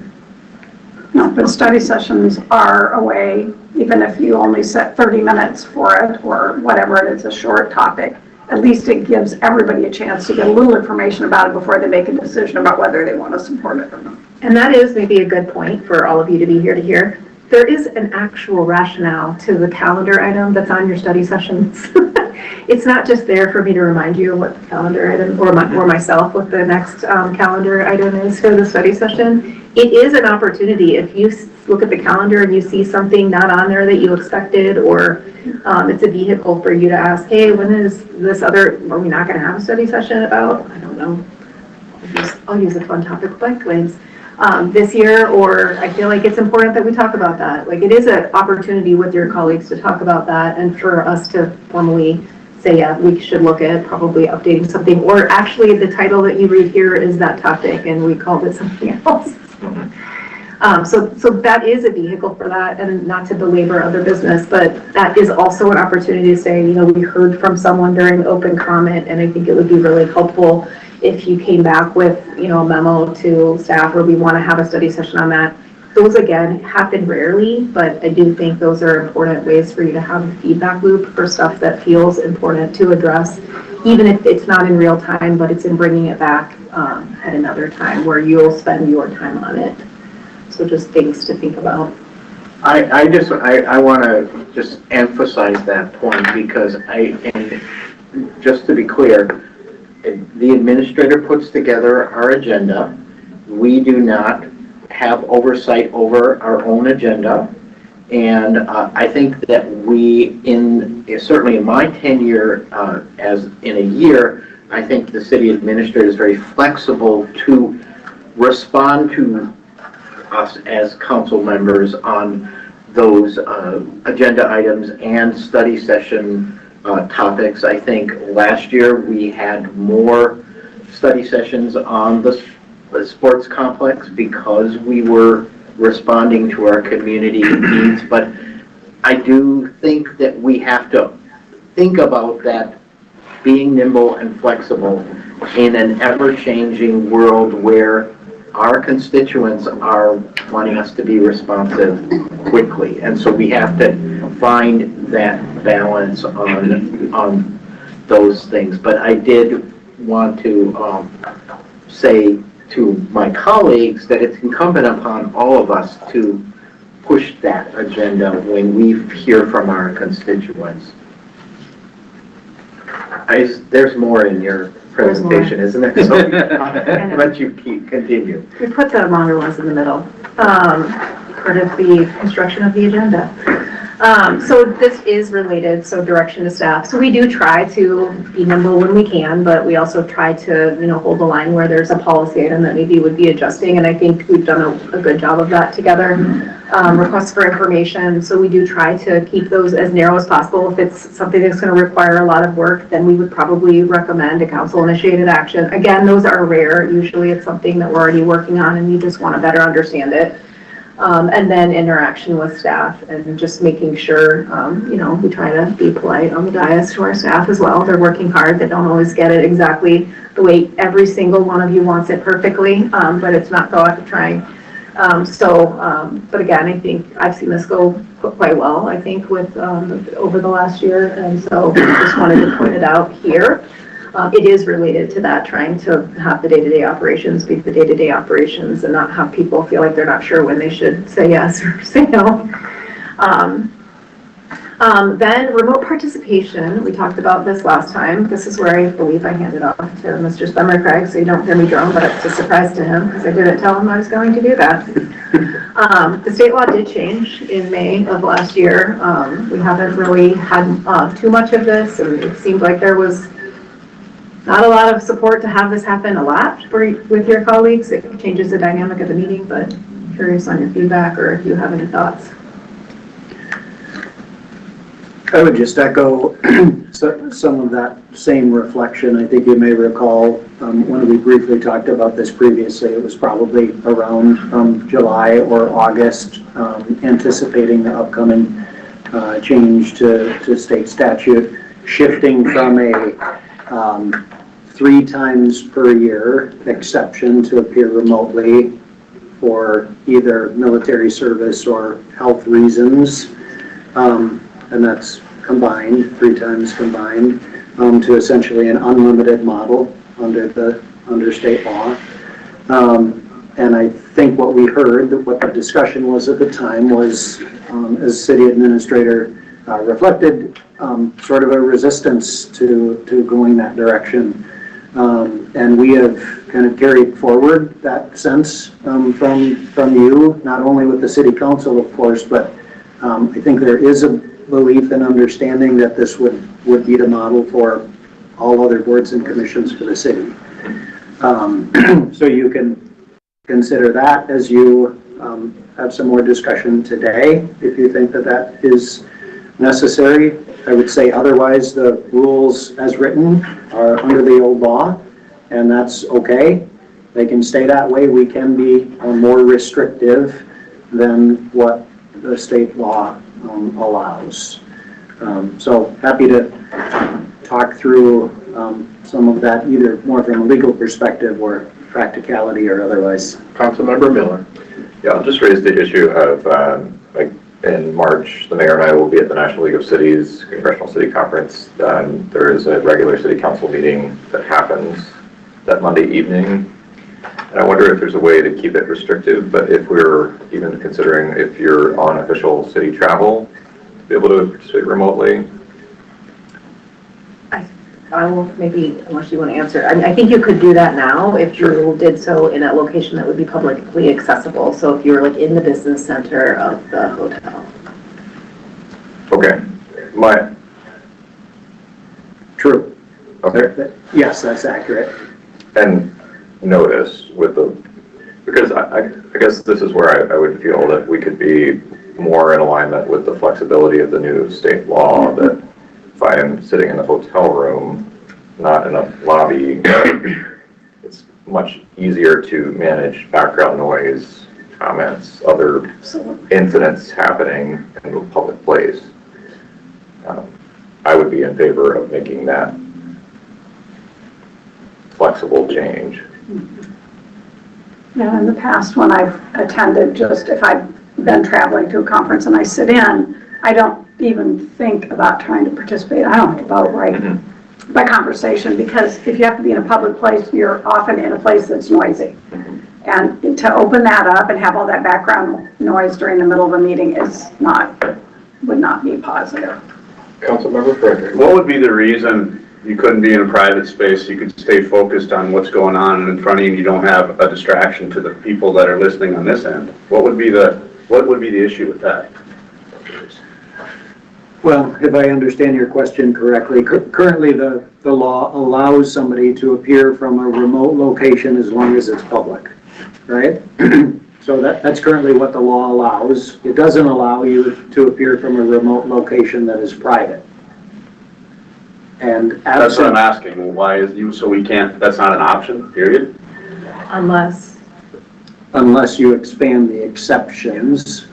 That's what I'm asking. Why is that a rule? Why is that a thing? I think the concept of the rule before it was changed last May by the state legislature was that you wanted to do you should be able to be viewed by the public, not just in private, in your location. The other thing that is in the law is you do need to be visible to everyone. Everyone has to be able to see and hear you. So it was probably more challenging before we had Teams, et cetera, to meet some of those provisions of being able to see and hear you. And so it was the concept, right or wrong, was if you were in a public location, someone could come and find you and participate in your part of the meeting in the public location that you're at.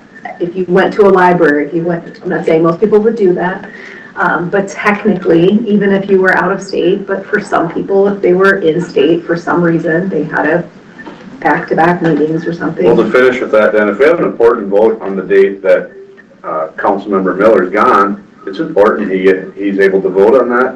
It just seems to make sense to me that he can listen, give his input, vote. That just makes sense to me. I don't understand why that would be a thing. Councilmember Palmer. I'm sure you want to hear my comments too. Of course, Mayor.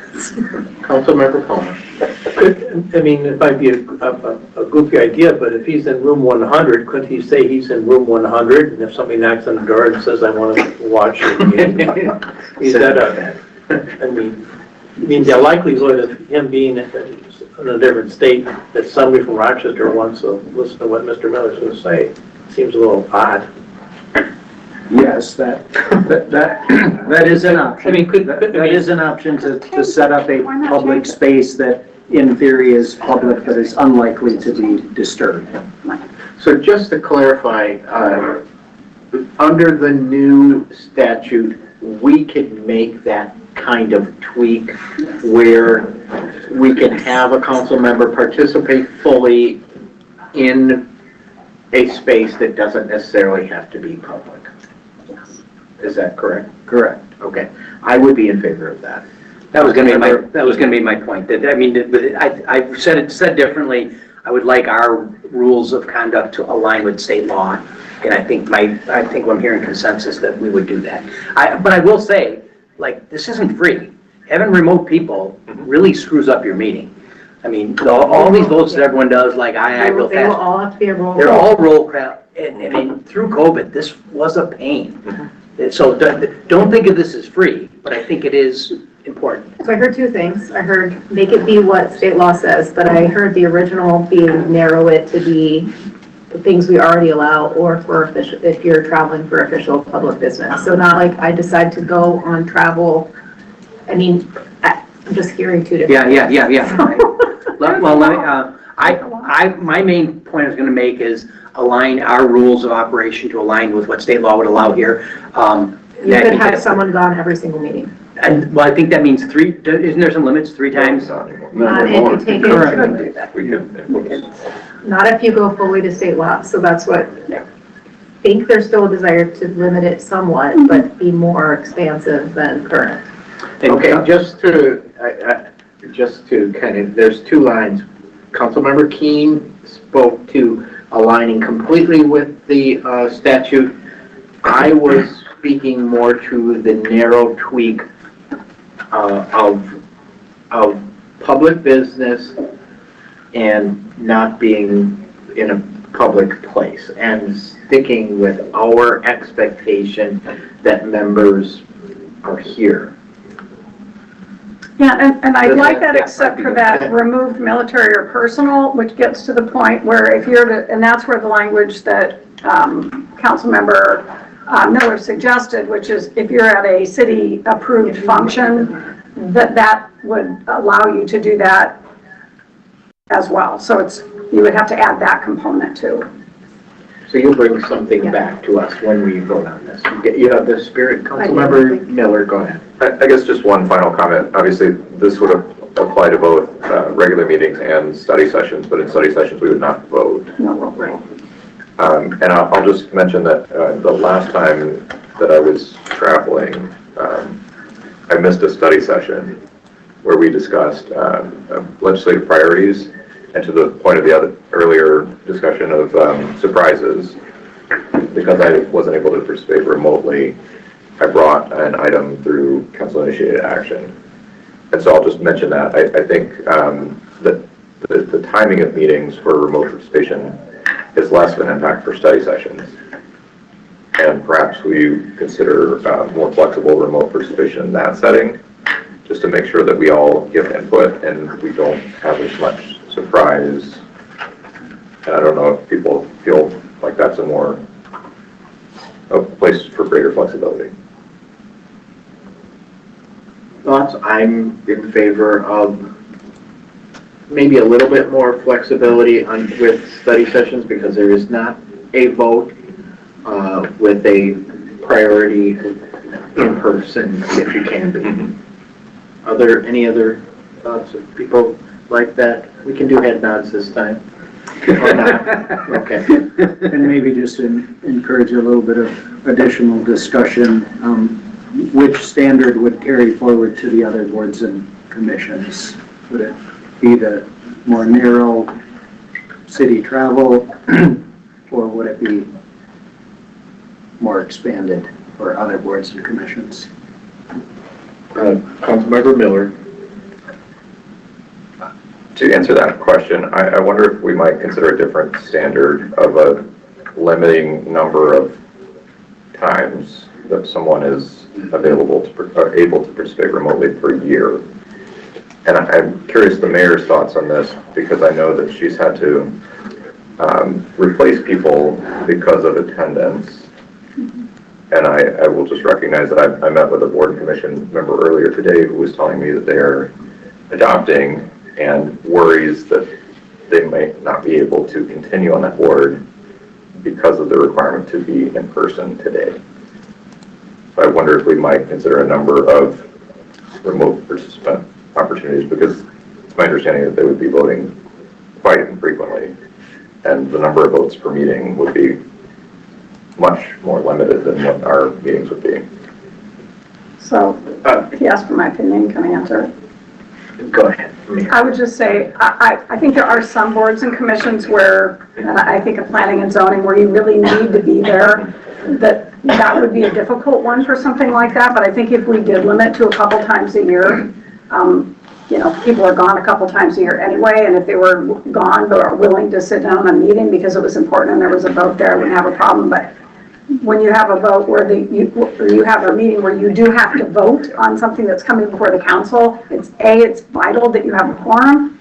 And so that's nice, but it also means, to Council President Schubring, it would mean roll calls.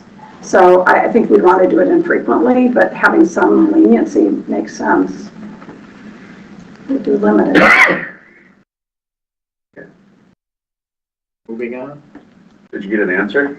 We'll make it up. Yeah, go ahead. Bring something forward. We'll bring something to you. You forward. can always adjust it or tell us to do it slightly differently when it comes to you, right? So, I mean, it could be iterative. I do notice that in this setting, we are becoming more and more relaxed as the time passes on. So we aren't making anything up.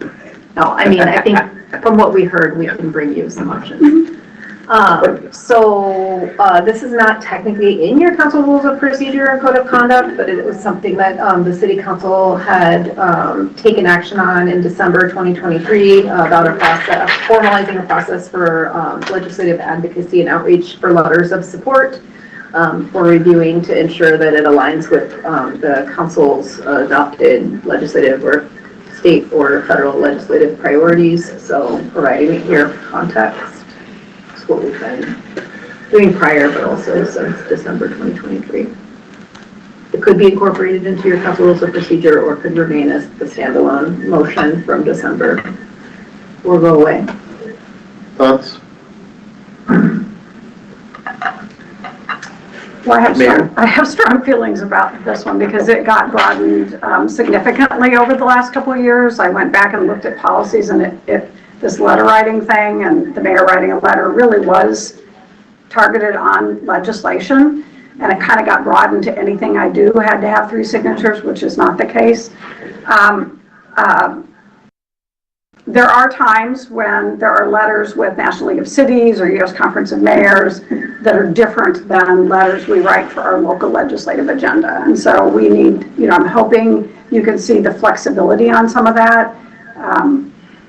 And I use what we do in our city as our guide, but getting 3 signatures for those kinds of things doesn't make sense, and they're often they're done very quickly. So it does say it's preferred, it's not required.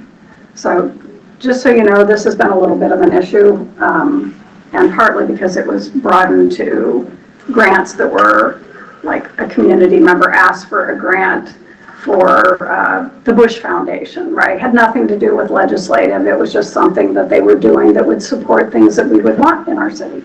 And the mayor's office would often write letters. And that got a little confused through the process. I think we've worked through it over time. But I just wanted to put that out there. If you have any thoughts about it. Councilmember Palmer? Well, I think the conflict becomes when we have the mayor having her statement, and then you have the city council who's voted on it, which then makes it part of the city's legislative process. And I think when you have 2 different people or bodies trying to tell somebody what they think is wrong. And so if we sit here I use the phrase March as one, you may not win that vote, but it becomes the policy of the city, and that's the policy that we follow. And I think, for me, I would change the word to require, that it be done that way. Otherwise, you confuse people that, the city wants this, where we had not talked about it or voted on it. My letters only say the mayor, and our mayor letterhead, not the city's. And the charter just gives me guidance as well. Others want to weigh in on this? Councilmember Keen. Yeah, again, I do, like what Councilmember Palmer says, you want to be careful that the city doesn't appear to have two different positions. And I've heard different things, that some things about, getting grants and other things about legislative priorities. I mean, as far as signing on to things, the Council of Mayors has something and you can sign on to somebody else's thing. I think that makes sense because you're just signing on as the mayor. You're not signing on as the city. But I also understand the confusion comes up when something comes and says, using the terms like, we support your actions here on the mayor's letterhead. It looks like the city supports it. And I think we ought to be very careful with any sort of conflicts like that. And does that cover it, or do we need? I mean, I think the intent of this is that we review it, right? So what if we were also applying for a Bush Foundation grant? We aren't, but like trying to make sure that there's alignment there, I think is the spirit of what was happening. And for staff to feel like they could do that with some amount of legislative intent, because I don't think the intent is to squelch something, it's to show that alignment.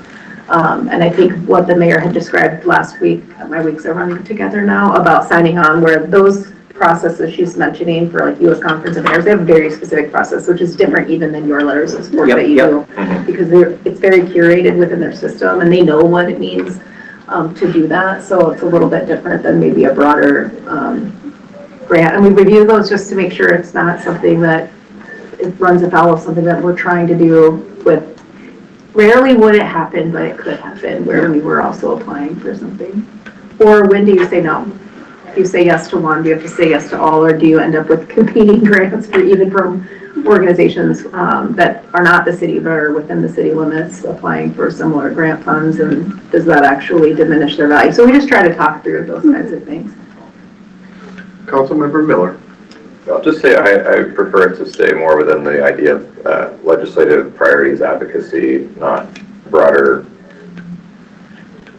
our roles as individuals. I mean, I think there's a reason that we have an adopted set of legislative priorities that we've agreed on, and those should maintain the council, but I think we're going to either have it everything or specify it. I do feel like there's some flexibility here. And maybe I might be being wrong with what you're saying. I think anyone has the ability, any of you have the ability to have your own individual city council member hat on. It's more so how you do that, right? I'm speaking on behalf of myself. The city council hasn't taken action on this. Correct. Or even saying I'm speaking as an individual council member, we haven't taken action, or I'm explaining why I disagreed with this. So it's not necessarily that you can or can't, but it's how you do it, I think, is always the, how you make sure you stay righteous with your colleagues and make sure that there's clarity about alignment. So it's always about usually the spirit of and the how.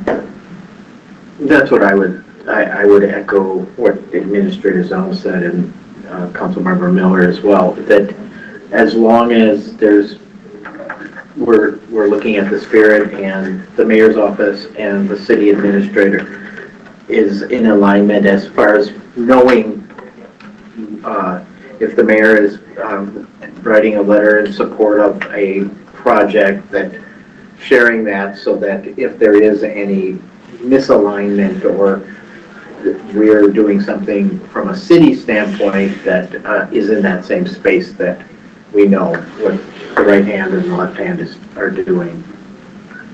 And I think you would agree, I send them to you and say, I've been asked for a letter for this, I'm going to write one, and I send it, and they're like, yeah, no problem. And sometimes then the mayor can say, oh, we have a conflicting. I mean, there's like two ways that this can work well, right? Because sometimes it's probably not something we should do, and we want to be able to provide the reason too. Right, next slide. Go ahead. Travel and training, your favorites. So the budget did increase this year back to the pre-2026 levels. What we had been doing was a process from 2022 and 2024. So having you each have a portion of the travel and training dollars that you manage, and anything that goes over or doesn't align with the policy where it's pre-approved travel has to come to the city council. There are other ways to do this. You could say at the beginning of the year, these are the things that I want to do, estimate the cost, and you could decide as a council to approve that. Not everyone is going to have the same amount of travel and training depending on the constraints of their life outside of being a council member. But this has been the process that we followed. I think it's gone fairly well. But it does sometimes lends itself to if someone was hoping to do two things in a year that involved a little bit more travel, they needed to come forward to the council, and that can be tricky or feel awkward.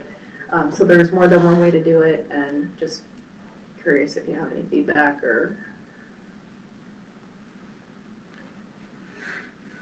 I'll speak because I think this came to an awkward place last year.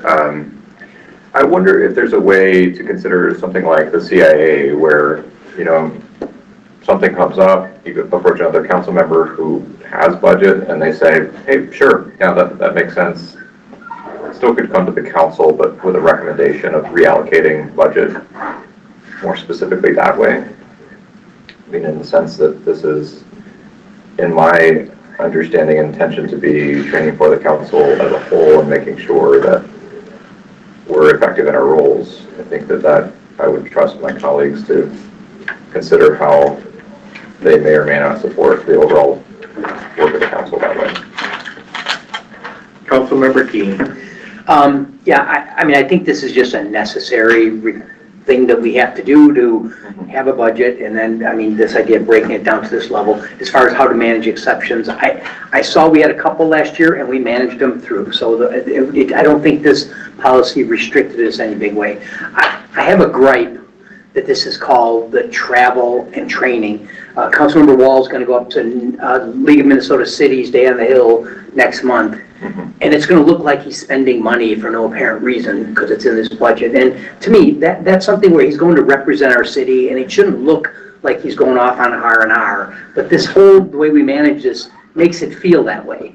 And I'm a little bothered by that. I don't know a good way around it. I go to something like representing the city at the Chamber of Commerce thing the other day, and I'm spending money. But what I think I'm doing is trying to represent the city and bring back these different things to it. So that's more of just a burr in my saddle with this stuff. I don't see any problem that we need to take this. Councilmember Miller ran into a thing last year. Councilmember Doring did. They wrote something up. We approved it. I think it's working. Yeah, I would agree with Councilmember Keen, travel and training. I took an online class that came out of this. I didn't go anywhere but my kitchen. But training. And it was, so professional development or being more descriptive as to what the point is. I don't want to not be transparent about that there can be travel involved, but being more descriptive as to why we're doing it.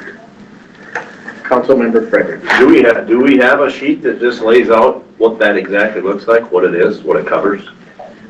There is in the official travel policy, it does describe that for out-of-state travel, the things that are pre-approved and in-state travel is approved. But to your point, this is really coming from the title of the object code in our financial software. But it could be, we could further describe it as, and I think it's actually called training, travel, and other business meetings. But typically we reserve a very small amount of other business meetings for if we have food at something like this. So we could flush out more that it's for the official, it says for official city business. It's just more of a the question for policy transparency. in the actual organizational policy, so we could add that to your council rules of procedure. Thank you. Moving on. We're close.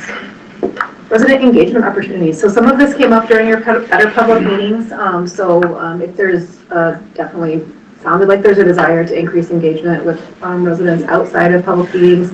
I think the challenge here is balancing when you're, how do we curate this in a way where we are speaking with the voice of the city, especially during election season. How do you do that in a way that is respectful of your colleagues, respectful of those who might be running against you, and all of those things are important to have, like the spirit of why we're there, and we could curate something like that. Also has been some discussion of a desire to have a dedicated space that's maybe a little bit more friendly to a one-on-one dialogue or a few-on-one dialogue for open office hours, and that smaller environment. So just curious about, and again, the opportunity for residents that might not be able to be here but want to meet with you outside of a regular public meeting. So an opportunity just to discuss that. Well, I will take on both the engagement, increased opportunities for engagement, both here at City Hall as well as out in the community. I think we had a lot of discussion about out in the community, and I do want to see more of that. I like the tent idea. I do also like the idea of looking at potential budget for communications from that standpoint as well. I also think that having a presence for the city council in City Hall, a stronger presence, is important. I know that, speaking for myself, if there was a presence here, I would look to having open office hours and then having the opportunity for individuals to meet with me at City Hall, or as Councilmember Doring mentioned, larger groups to meet with myself or our colleagues. I see it kind of from the open office hours idea as it's up to each of us if how much we want to lean into that space. But if we could have a visible space with electronic board that says Council President Schubring will be here Wednesday, noon to 3, Council Member blank, and we then have that presence in City Hall, and then we as council members have the opportunity to use that and be present in City Hall. Councilmember Palmer. Don't we have the opportunity to reserve a room on second or third floor to have a meeting and schedule that? You do. I think the question is whether or not that's sufficient for people. Is that the atmosphere that you're looking for, or are you looking for more of a permanent presence? And that's a question I can't answer for you. Well, could we have a room on the second or third floor and just say that's a council? We do.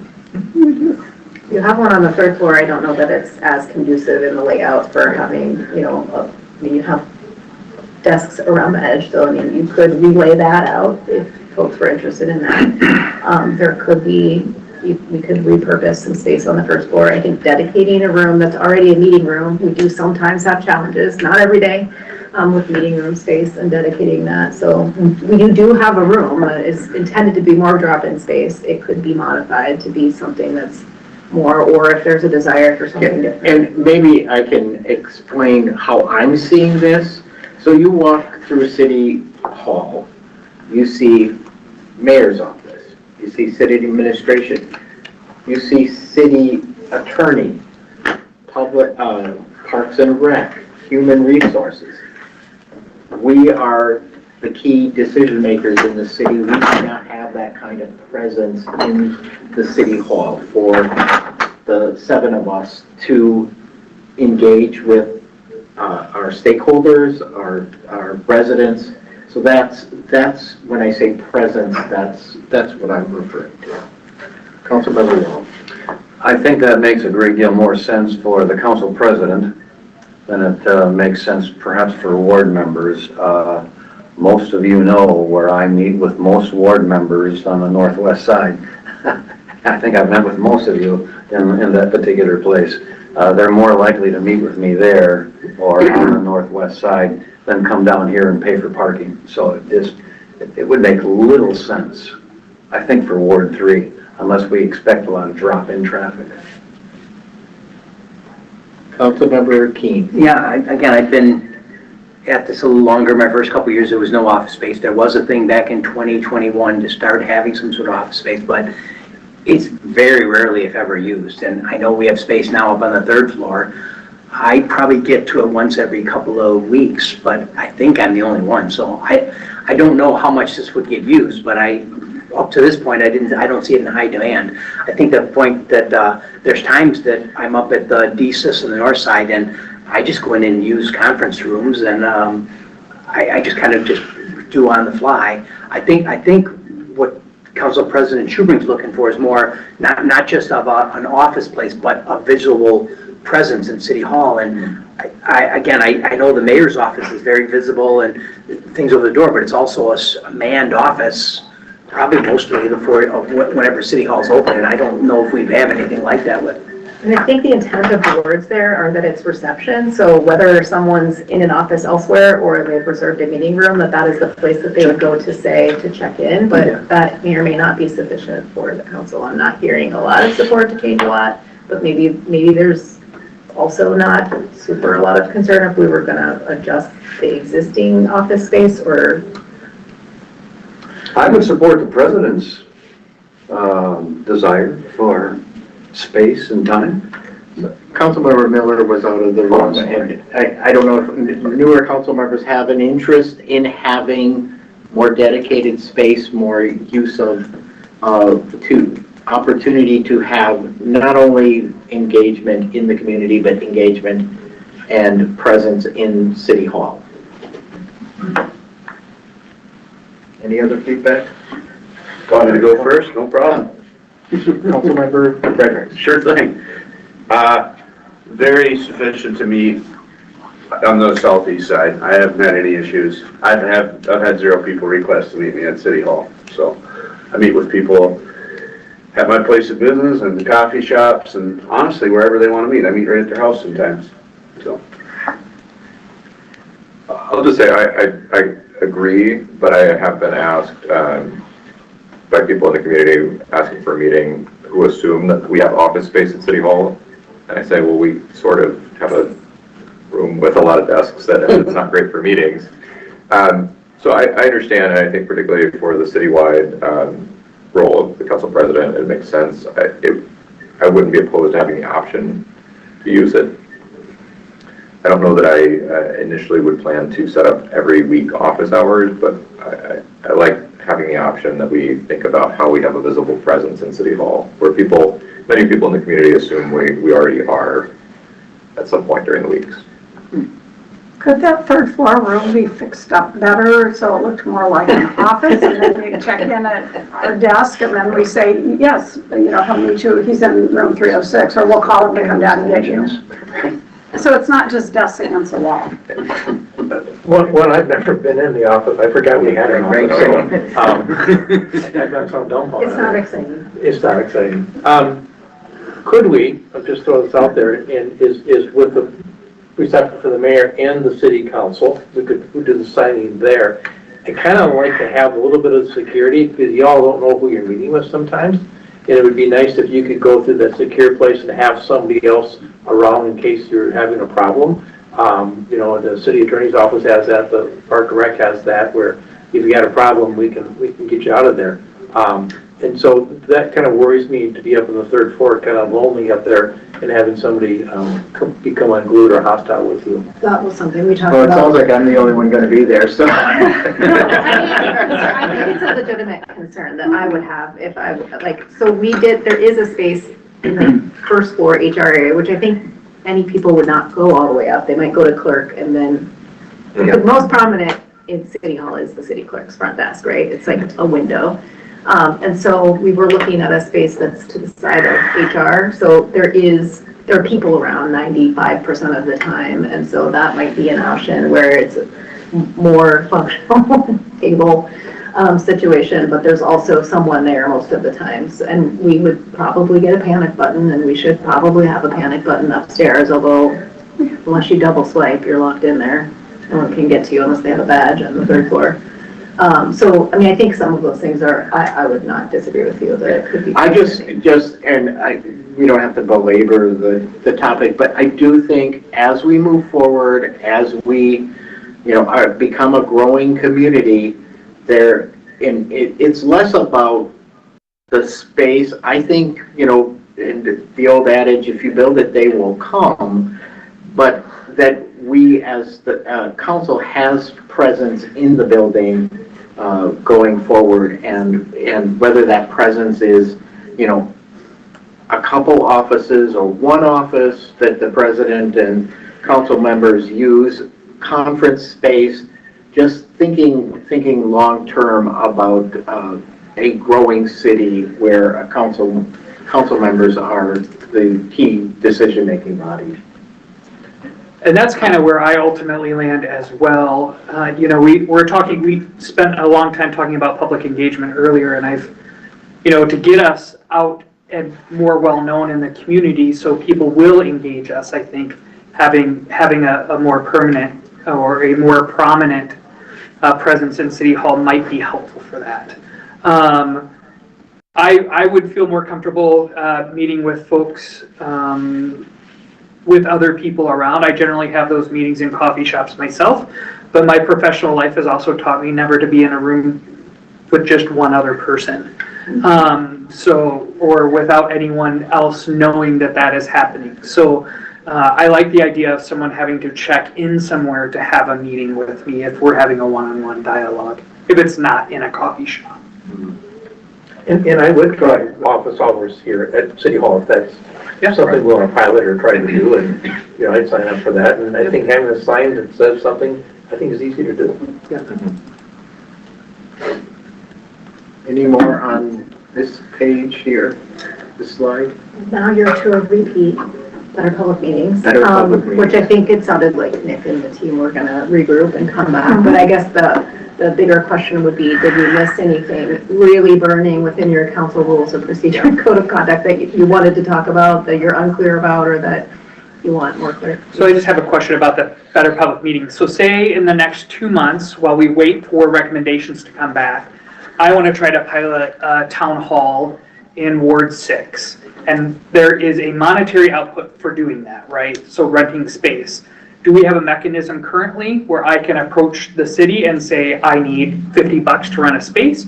Or is that on me as an individual council member to rent that space? We do not currently have that process, and I think that was a great point of part of the challenge. I would say, I don't think it's something that can't be overcome, is how do you do that in a way that is cognizant that that's property tax dollars that are happening, and is it inappropriate? It's a question. Is it an appropriate use of public funds to have a certain amount? You have travel and training dollars, they're limited. But when we've had this discussion before, the question is, how do we do this in a way that isn't, that balances you as an individual council member representing your views and an extension of the broader elected body trying to get feedback on things that all of your colleagues will also be having feedback on. So I guess my current answer is we don't have a process for that, and I always like to look to my left. If you go there.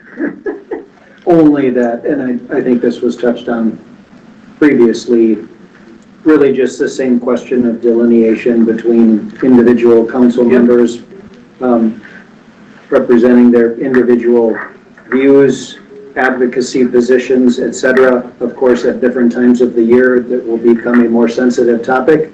We're in campaign season versus others, and that balance can be tricky, and really is the pitfall of attempting to provide that kind of opportunity. Now, I think there have been offshoots of that discussion of utilizing city space in other parts of the community, away from City Hall, and appropriate ways to do that.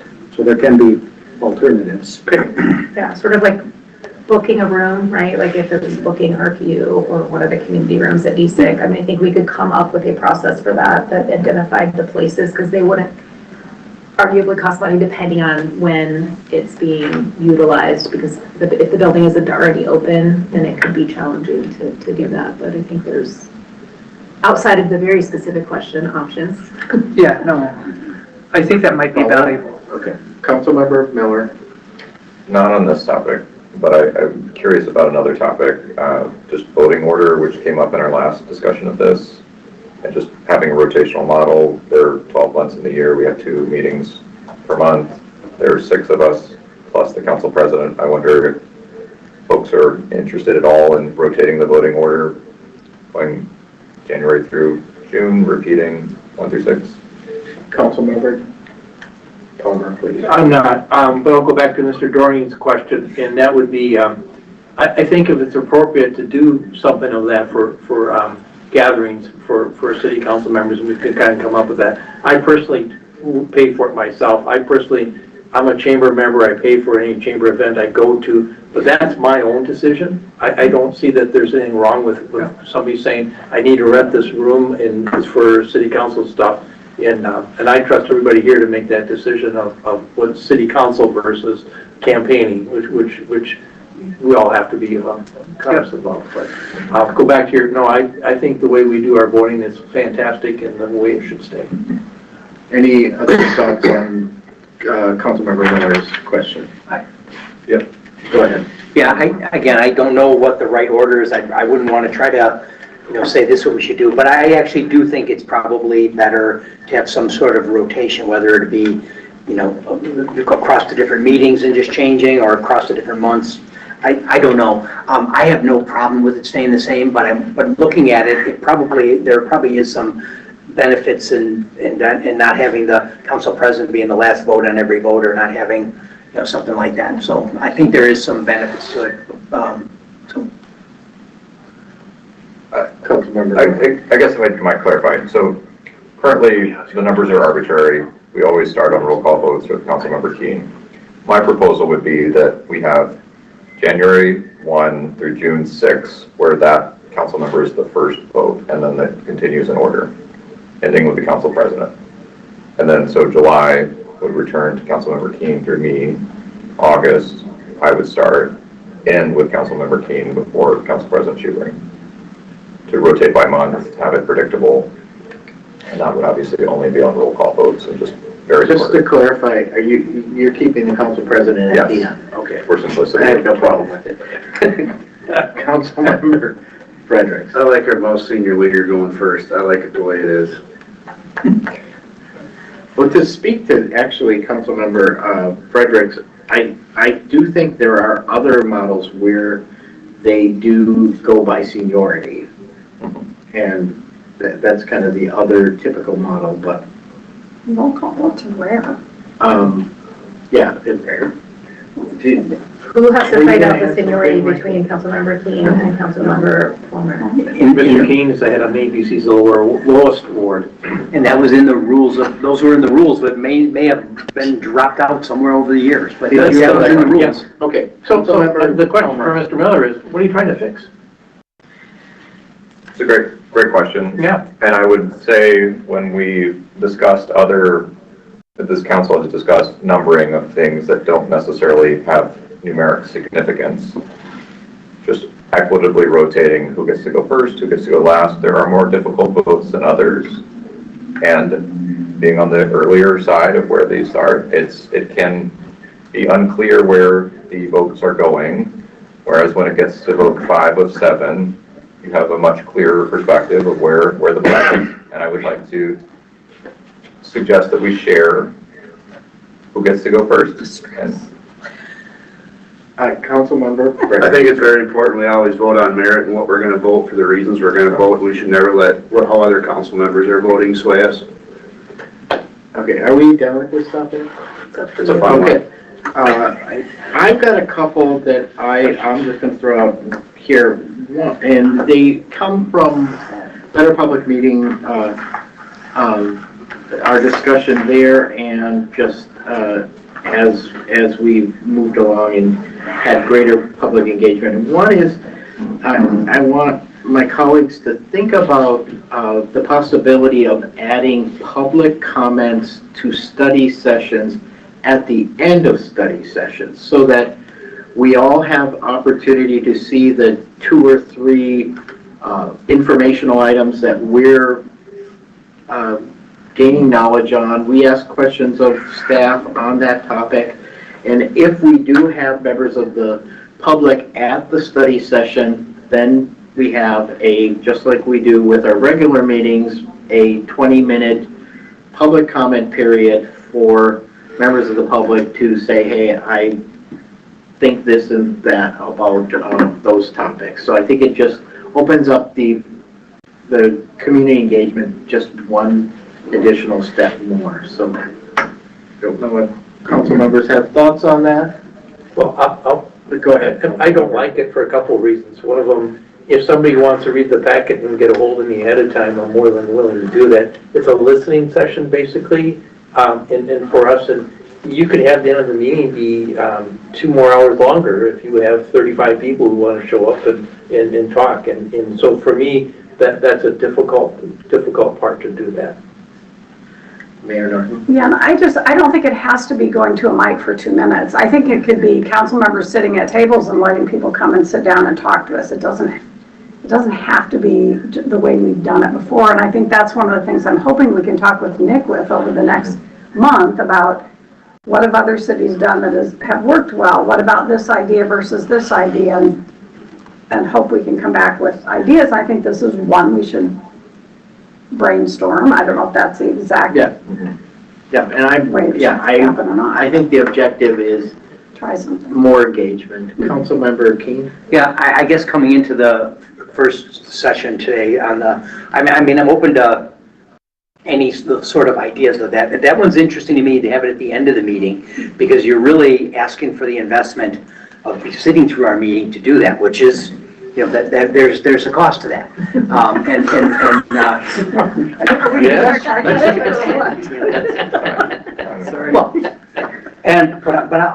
I want to kind of grow off that too. I know that right now our public hearings are 99% driven off what the law requires us to do. We can have public hearings when we think it's appropriate and I don't mean just up here deciding, but if something's going on and looks like this is going on, we can make a recommendation and have a public hearing. I believe that's in our, not so much in our rules per se, but public hearings, as long as they're noticed and you put them out and do it, you can do it. I think right now we've fallen into the trap of only doing them when the law requires them.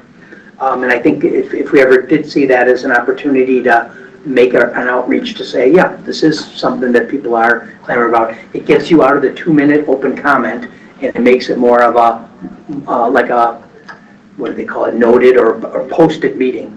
And I think we could do a little more engagement that way. Other thoughts on that? I've got one more on, and I think that also speaks to our agenda. I think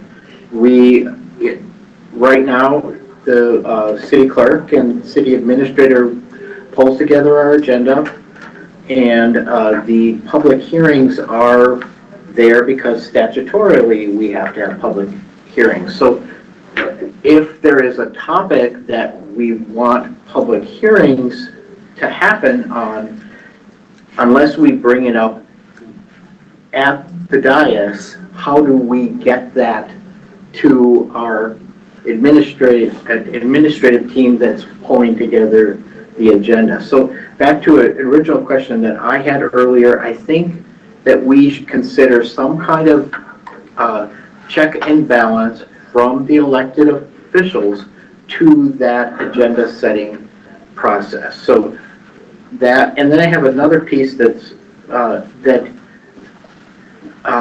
speaks to the glide path that we have. We all know that we get our agendas the Wednesday before our Monday meetings, and I would like to see council members get a copy of the draft agenda that is in the city administration process, so that we have, as decision makers, a glide path to the issues that we're going to be making decisions on at least 10 days before, so that we can then start engaging. I don't think we actually have the agenda 10 days before. Well, there is a draft agenda that's being built, and there are topic issues, and I've gotten briefings on those at least on a Monday for 7 days before, or so. I think to speak to the glide path to decision-making, I think council member access to those agenda items, I think is something that we should consider as well. Councilmember Palmer. I think to your first point, and that is during our study session, we could ask the question, is a study session or would a open comment period be necessary? Would we like to have that? I think that might be one of those items that you could say, yeah, this is important to us. Let's do that. To the second question you have, I'm not in favor of that for a couple of reasons. Which one? There were two there. There was the first one, oversight of the agenda or seeing the agenda. the oversight of the agenda or seeing it, because I go back to my dilemma with drafts and my dilemma with people seeing half stuff. And this would have to be public knowledge that, oh, this is what we're kind of thinking of. Well, why did it fall off? Or where is this at? Or it gets confusing. Oh, geez, this issue's coming up. I got to go to this meeting, and they don't go any further. So I'm happy with the Wednesdays, and I think that that's enough for me. But that's just my opinion. Other thoughts? Clarification. Oh, go ahead. I'm sorry, yeah. Is the idea of sending to the council, make it a public document? Short answer, yes, I believe. Yeah, I don't think we could share out a draft that is. I mean, that's exactly the request, is to share out a draft. Yeah, I think we're into murky places here with this, so.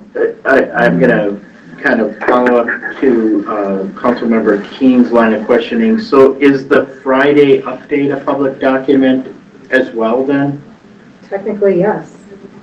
If people had shared it with others, I don't think the intent is to share it far and wide, but yeah, it definitely opens itself up to being requested. So then and let me talk about the intent. We curate it in assumptions that you're getting the information and you might be sharing it.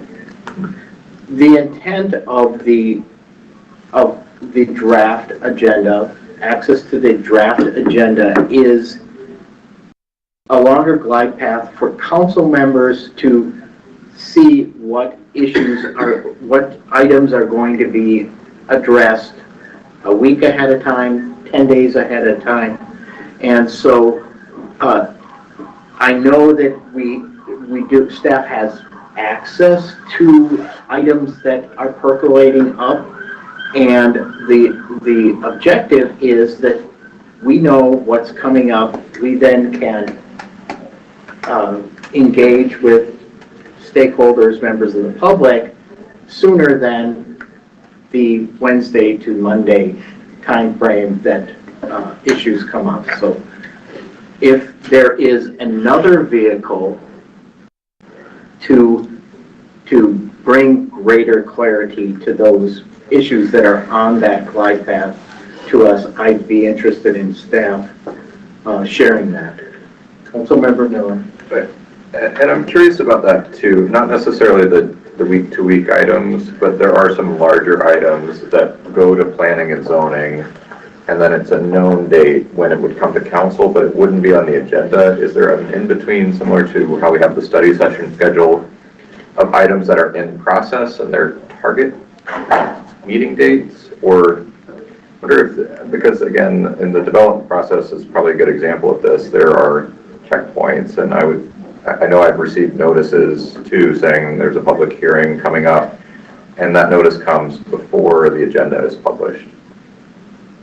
And maybe this is a very niche area, so I'm curious too, but maybe how many agenda items that are a month or two out? I wish I knew that. Okay. So I guess what I would say is it will not be like I think we can come with the spirit of what the desire is and the desire to provide more clarity. The challenge is the agenda, we have so much happening in the agenda that it is difficult to know, especially if it's one-offs, what's going to be on your agenda until the cutoff date is now Mondays at noon. So that's what I'm saying, like, I don't even know if the full agenda is the full agenda until Monday at noon, and then I still sometimes get questions about, hey, can I put that on the agenda? I missed the deadline. And we're trying to be flexible and adaptable, and is there a way to forecast, I think that's what you're asking, forecast what might be coming in a way that's clearer, especially for bigger items that are going to maybe require a little bit more political chips, if you will, or might be more challenging for your ward or for different parts of the population. So I think we could think about how we do that. And to be honest with you, we probably need a better internal process as well. The one that you raised, Councilmember Miller, is probably, I'll use the word easiest, which I rarely use, but that's because planning and zoning has like a cadence to it generally, and so there's usually a better idea of when something's probably going to be before you in order to meet shot clocks, in order to meet development requirements. Some of the other ones get a little bit more challenging, and then some of the departments who rarely are on the agenda sometimes have to ask each time how they do it, because they're on there once or twice a year. So. Councilmember Doring. Yeah, just to chime in, the few times that I've been taken off guard that something is on the agenda has been from developers calling me saying, you're deciding this in a week. And I'm like, oh, okay, I had no idea, which makes me look bad, but I also just think makes us look bad. So, I mean, heads up in kind of those processes where someone's going to come present to the council and is reaching out to me as an individual council member to want to set up a meeting to kind of pre-brief me. I would like to know that they might do that. Does that make sense? Yes, and we should probably also let you know whether or not we think you should meet with them based on the decision that you're making, and whether it's quasi-judicial. But because they generally won't tell you that. Right. So, yeah.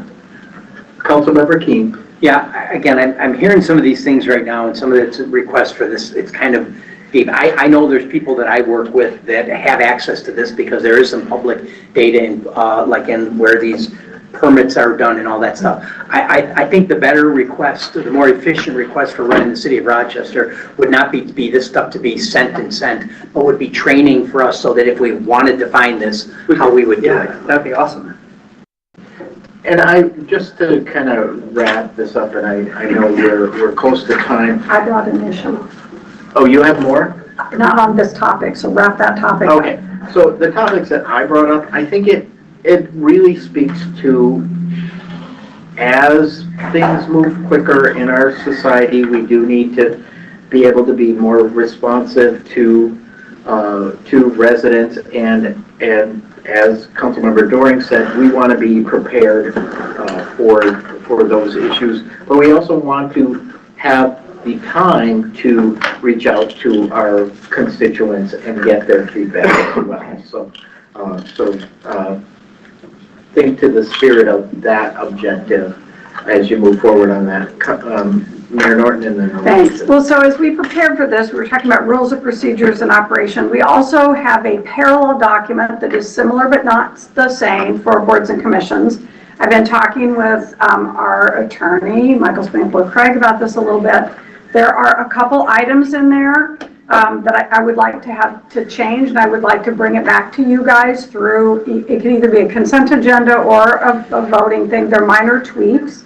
One of them just has to do with attendance for boards and commissions, and our language says that each member of the advisory board and commission need to report to the mayor the name of any board member who's failed to show up for the attendance requirements. Well, I do not need 9 commission members tattling on other commission members. We need just the chair or the staff rep. So I would like to change that language rather than each member to the staff or chair. We also have an issue with term limits, and this has actually been brought to us by board and commission members, where it says they're limited to no more than 6 consecutive years or 2 consecutive terms, whichever is longer. And we need to add the word 2 full consecutive terms, because some people come on for a year of someone's thing and it's going to be then 2 full terms, so they will actually serve 7 years, and we have allowed that historically in the city when they finish up 1 term and then serve 2 full terms. So those are the 2 big changes. There are a couple like put a period and add a capital and create 2 sentences other than 1, and I would like to remove the term ad hoc meetings and make some changes and just move the language up. So they're minor technical changes, they're not controversial. And the only one that I would ask for a head nod on, if we can do that, is everybody else in the city council, our thing says 2 minutes, theirs says 4. We didn't ever change theirs. If you want to parallel ours, it would change to 2. If you don't care, knowing that during their meeting, they could make the change at a particular meeting if they wanted to. But the fallback would be 4 currently, or if I parallel yours, it's 2. That just got missed. So that's the only one that I could use like a head nod if you want to stick with 4. I'm raising my hand. Councilmember Palmer. I'd like to see it just be put on the consent agenda. Do you want 4 or 2? 2 minutes, All of it. public comments. I'd go Just put 2. the whole thing on I'd it. go 2. Okay. We'll parallel the cities. Are they asking for 2? That was my question. They haven't asked, these are just things that one hasn't asked, it's just a difference, and we tried paralleling, so it would be for It's a good idea. similarity. Okay. Other thoughts on the 2-4? 2. I would say 2 with the understanding that it parallels the council. Yeah. And so should we make a change that in the future would suggest a change for the commission? Councilmember Key. Yeah, just on, again, I've gone through these before. This is, we're doing our code of conduct and rules of operations, and I think it's, I actually am surprised that we had as many changes we have, because if I look back in the last year, I think our operations have gone really well. As far as our public meetings, I think our level of discourse is really good compared to councils in the past. And again, just the way we kind of work through different things, I think has been good. So again, I know there's things with council initiated action, there's things with other business, and it's good that we review that, but we're not in this sort of thing saying like, this has to change because this isn't working, and I'm kind of proud of that. Second, I think there are some things though in our meetings that I think we as a council probably need a little more training on. One is there's different orders of what our motions are. And, you know, like what supersedes something else, and we've had a little trouble with motion to suspend versus something else. But the one that I think I have the most trouble with is this idea of point of order and what that means in our meeting and how it's adjudicated. And I think it would be good for us to spend some time on that. My bad timing of bringing this up right now, but this other business, I mean, I turn to the staff and say, anything you can do to get away from this nodding of heads, which feels like an informal way of taking an informal vote that then becomes something someone says happened at a meeting. I really don't want us to be doing that in our formal meetings. It just feels wrong. Any other thoughts? And I echo Councilmember Keen's thoughts on just the culture that we have as a council and a staff, and the proposals that I made are, I think a lot of them, we move the culture, we build the trust and respect that we have with each other, and we're able to be flexible, but I still want to push the envelope on that, increasing transparency, increasing public engagement. One quick item, just back to the mayor sorting through the model rules question, and she and I will just need to talk through some of this. We've had this concept of sort of unified or consistent or model rules for all the boards and commissions, and just a little hiccup that we've run into at times is that some of our ordinances for our boards and commissions and our charters really give them the authority to set their rules. Not all of them, and maybe need to create that list to see exactly what that looks like, but we'll just need to talk through that a little bit more. All right, anything else on this topic? Calendar. Upcoming study sessions. We can practice the calendar being the tool. So on your next study session, we have the Historic District Public Realm Plan and Action Plan and KPI update. So that is forthcoming in February. There was one thing that I believe that we were going to add to March 9th, so just for awareness. There is a thing that you may not be aware of yet, but it is called the spongy moth. It is an invasive species to Minnesota, and so you will likely be having an update from the Minnesota Department of Agriculture just on some of the remediation that they are looking at doing in Southeast Minnesota. So it didn't make it onto this list, mostly for the public. We want to make sure they're aware of a wonderful opportunity to write an article about that. Coming up here in the near term, I believe it was the 9th that we were thinking that we would do that, based on some of their timing for public outreach. In addition to that, there is the supporting transformation update and the housing code update on the 9th of March. All right, Mr. Spindler-Craig, could you take us into executive session? Yes, Mr. President, consistent with the posted agenda, we will move into closed session pursuant to Minnesota statutes 13D.05, subdivision 3C3. Consider the purchase price of the property identified as parcel identification number 643-521-082-745. We will recess to 1:04 in 10 minutes. Thank you.